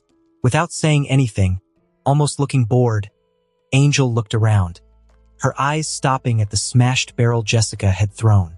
Very slowly, she walked to it and picked it up. Jessica's eyebrows rose, and then she threw it back at them. Like when Clark did it, she put a lot of her force on it. The thing was barely visible as it crossed the room, splitting the air. By pure reflex, Clark and Jessica stepped to the side, letting the barrel pass in the middle of them, exploding on the wall behind with extraordinary force. "Holy hell!" exclaimed Jessica, eyes wide. Angel walked calmly through the corridor until she arrived at the room with the machines. And without looking back, she punched a button on the wall. A steel door began to come down from the ceiling, isolating the elevator. Jessica looked at him. "Go, I'll deal with this bitch," she said, as Angel continued to walk towards them. "Are you sure? I've seen her kill a man last night." "She is dangerous," said Clark, looking at the door closing slowly. "So am I." Clark nodded, still worried, but started to walk towards the elevator and towards Angel. He would trust Jessica. "You are not going anywhere," stated Angel, almost looking bored. He didn't answer. He just kept walking to her without hesitation. She frowned and raised her fist and punched him, except she didn't hit anything but air. Looking surprised for the first time, Angel looked around, trying to find Clark, only to see him entering the elevator on the far end of the corridor without even acknowledging her. Baring her teeth, Angel turned around, ready to go after him. That's when Jessica's fist collided with the side of her head, throwing her like a rag doll against a pile of barrels. It was on. It wasn't every day that Jessica could really use her strength. Even when she tried to be a superhero, convinced by her sister, her only opponents had been street thugs and she couldn't exactly go all out against them. Not without killing people in horrific ways with her bare hands. This woman, though, could take a punch. A real one to the side of her head and get up with barely a scratch. She got up from the pile of barrels like an enraged bull, throwing barrels everywhere as she ran into Jessica, her head hitting her stomach, pushing her back. Jessica lost her breath for a second, trying to keep herself on her feet while the woman pushed her. She brought her fists to the bitch's liver, punching with all her strength, feeling her muscles hardening like a brick wall. She didn't even flinch. Without being able to stop, Jessica braced herself a moment before colliding against the wall, cracking it. She couldn't remember the last time she had hit something this hard. Without losing time, the woman started to punch her nonstop. She felt for the first time what boxers felt when backed into a corner. Each punch she took threw her against the wall, cracking it further. She was beginning to get dizzy, the storm of hits giving her no time to think. In a boxing match, she would be dead in the water, but lucky for her, she never cared much about rules. Holding the woman's arms with her own, Jessica headbutted her in the face, throwing her to the ground. Without waiting for her to catch her breath, she kicked her in the stomach and punched her, only to see her hand break the ground as the woman dodged and moved her legs to drop Jessica to the ground. She felt her throat tighten when the woman grabbed her on a chokehold. She elbowed her and tried to get away, but she just wouldn't budge. "That's it, keep fighting," the woman whispered in her ear. "It won't make a difference. You're already mine." Jessica, of course, fought even harder. "When you pass out, we're going to fit you with a control collar. The things I'm going to make you do." Her vision began to blacken. Suddenly, Jessica wasn't in an old factory anymore, fighting a woman. She was in the middle of a street, walking away, as a man yelled at her. "Get back here, Jessica." She opened her eyes with a jolt. "No!" she yelled, strength flowing through her muscles again. Her legs tensed against the ground, cracking it, and she pushed all her strength in them, jumping. She and the woman were thrown in the air, colliding against the wall, the bricks breaking on impact. And then she was free once again. Without caring about her wounds, Jessica got up and punched the woman in the face, so strongly that her head went back against the wall and broke it. And then she punched again and again and again, her hands turning into blurs as she unleashed her fury. "Never again, never!" she yelled, over and over, the woman beginning to disappear into the brick wall. Jessica didn't care. The person she was hitting wasn't exactly there anyway. Going back one step, she prepared all the muscles on her body, lifted her fist, and gave one last devastating punch against her opponent's face. Her head was embedded in the wall. "Take this, you bitch," she spat. She got away from the woman, breathing hard, tired as hell but feeling a thrill like she hasn't in a long time. That's when she heard the rifles being aimed at her from the catwalk upstairs. The elevator's doors barely opened and Clark was already out. He could hear the sounds of the fighting upstairs, the room shaking at times, but he ignored that and looked around. What he saw took the words out of his mouth. It wasn't a lab. It wasn't an infirmary. What he saw down there could only be described as a torture room. There were electrified racks with shackles on it, plastic containers filled with melting ice, big enough to fit a person, chains on the ceiling where people could lift it like punching bags, little cages right by the side of hoses, presumably so the prisoners could be soaked with freezing water, bathtubs filled with filthy water to drown people. Clark couldn't believe what he was seeing. He knew these people were performing experiments on people, but that was beyond anything he could have imagined. Forcing himself, he looked around, looking at the people cuffed to the stretchers, barely conscious. He walked towards the first one, a man with some kind of fluid attached to his arm. The man looked at him with terror and closed his eyes as soon as he got close. "Please, please, please, just kill me." There were no words to describe how lost Clark was at that moment. That's when he heard the click of a gun behind him. "Stop right there," said a voice he recognized as belonging to Dr. Okamura, pointing a gun to his back. "Don't move." Clark didn't move, but not because he had been ordered. "Now turn around very slow." "Were you the one who did this?" Clark interrupted, his voice tense even to his ears. "Were you the one who tortured these people?" Dr. Okamura was so surprised to be cut off that he didn't answer for a second. "Tortured? Oh no, I have more important things to do with my time. Now, turn around." "But you knew about this," Clark stated. "Well, of course I knew. It's part of the treatment. Nothing raises adrenaline like pain." "Why?" "What do you mean why? Without stimuli, the X gene wouldn't activate, not even with the serum." "You are making mutants?" "I'm making the future," he corrected. Back on the World War II, the making of one super soldier was what turned the tide of the war. The making of Captain America shaped the century. What I'm doing here will as well. Your future will be the inside of a prison cell. Dr. Okamura laughed. "Do you think anyone cares about what happens here? Armies all over the world will pay fortunes for one single mutant created in this workshop. Normal people like me and you, well, we only have a place on the battlefield as cannon fodder now. Captain America saw to that. The Avengers saw to that. You need extraordinary weapons to fight extraordinary weapons. Does this government know? They don't know because they know better than to ask questions. There are people on key positions inside the army and the government that make sure it stays that way. And why would they care, anyway? They made worse things." Clark didn't say anything for a few seconds. These people, will they live? Maybe, I don't know. It depends on how they react to the serum. And it depends if they have a dormant X gene too. It doesn't matter. There are always more subjects. He pointed the gun to Clark more assertively. Now, shut up and turn around. Before he could even finish what he was about to say, Clark was already in front of him, his hand crushing the pistol alongside the doctor's bones. Dr. Okamura screamed, helpless, only to be grabbed by the back of his head and dragged to the man on the stretch. He is not a subject, Clark yelled, forcing Dr. Okamura to look at the man.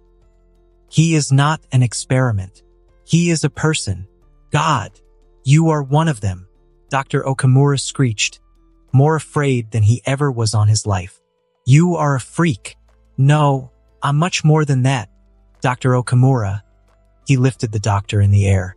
Now, tell me the names of the people in charge, or I'm going to hold you responsible for everything here. I don't know. Now, my notebook.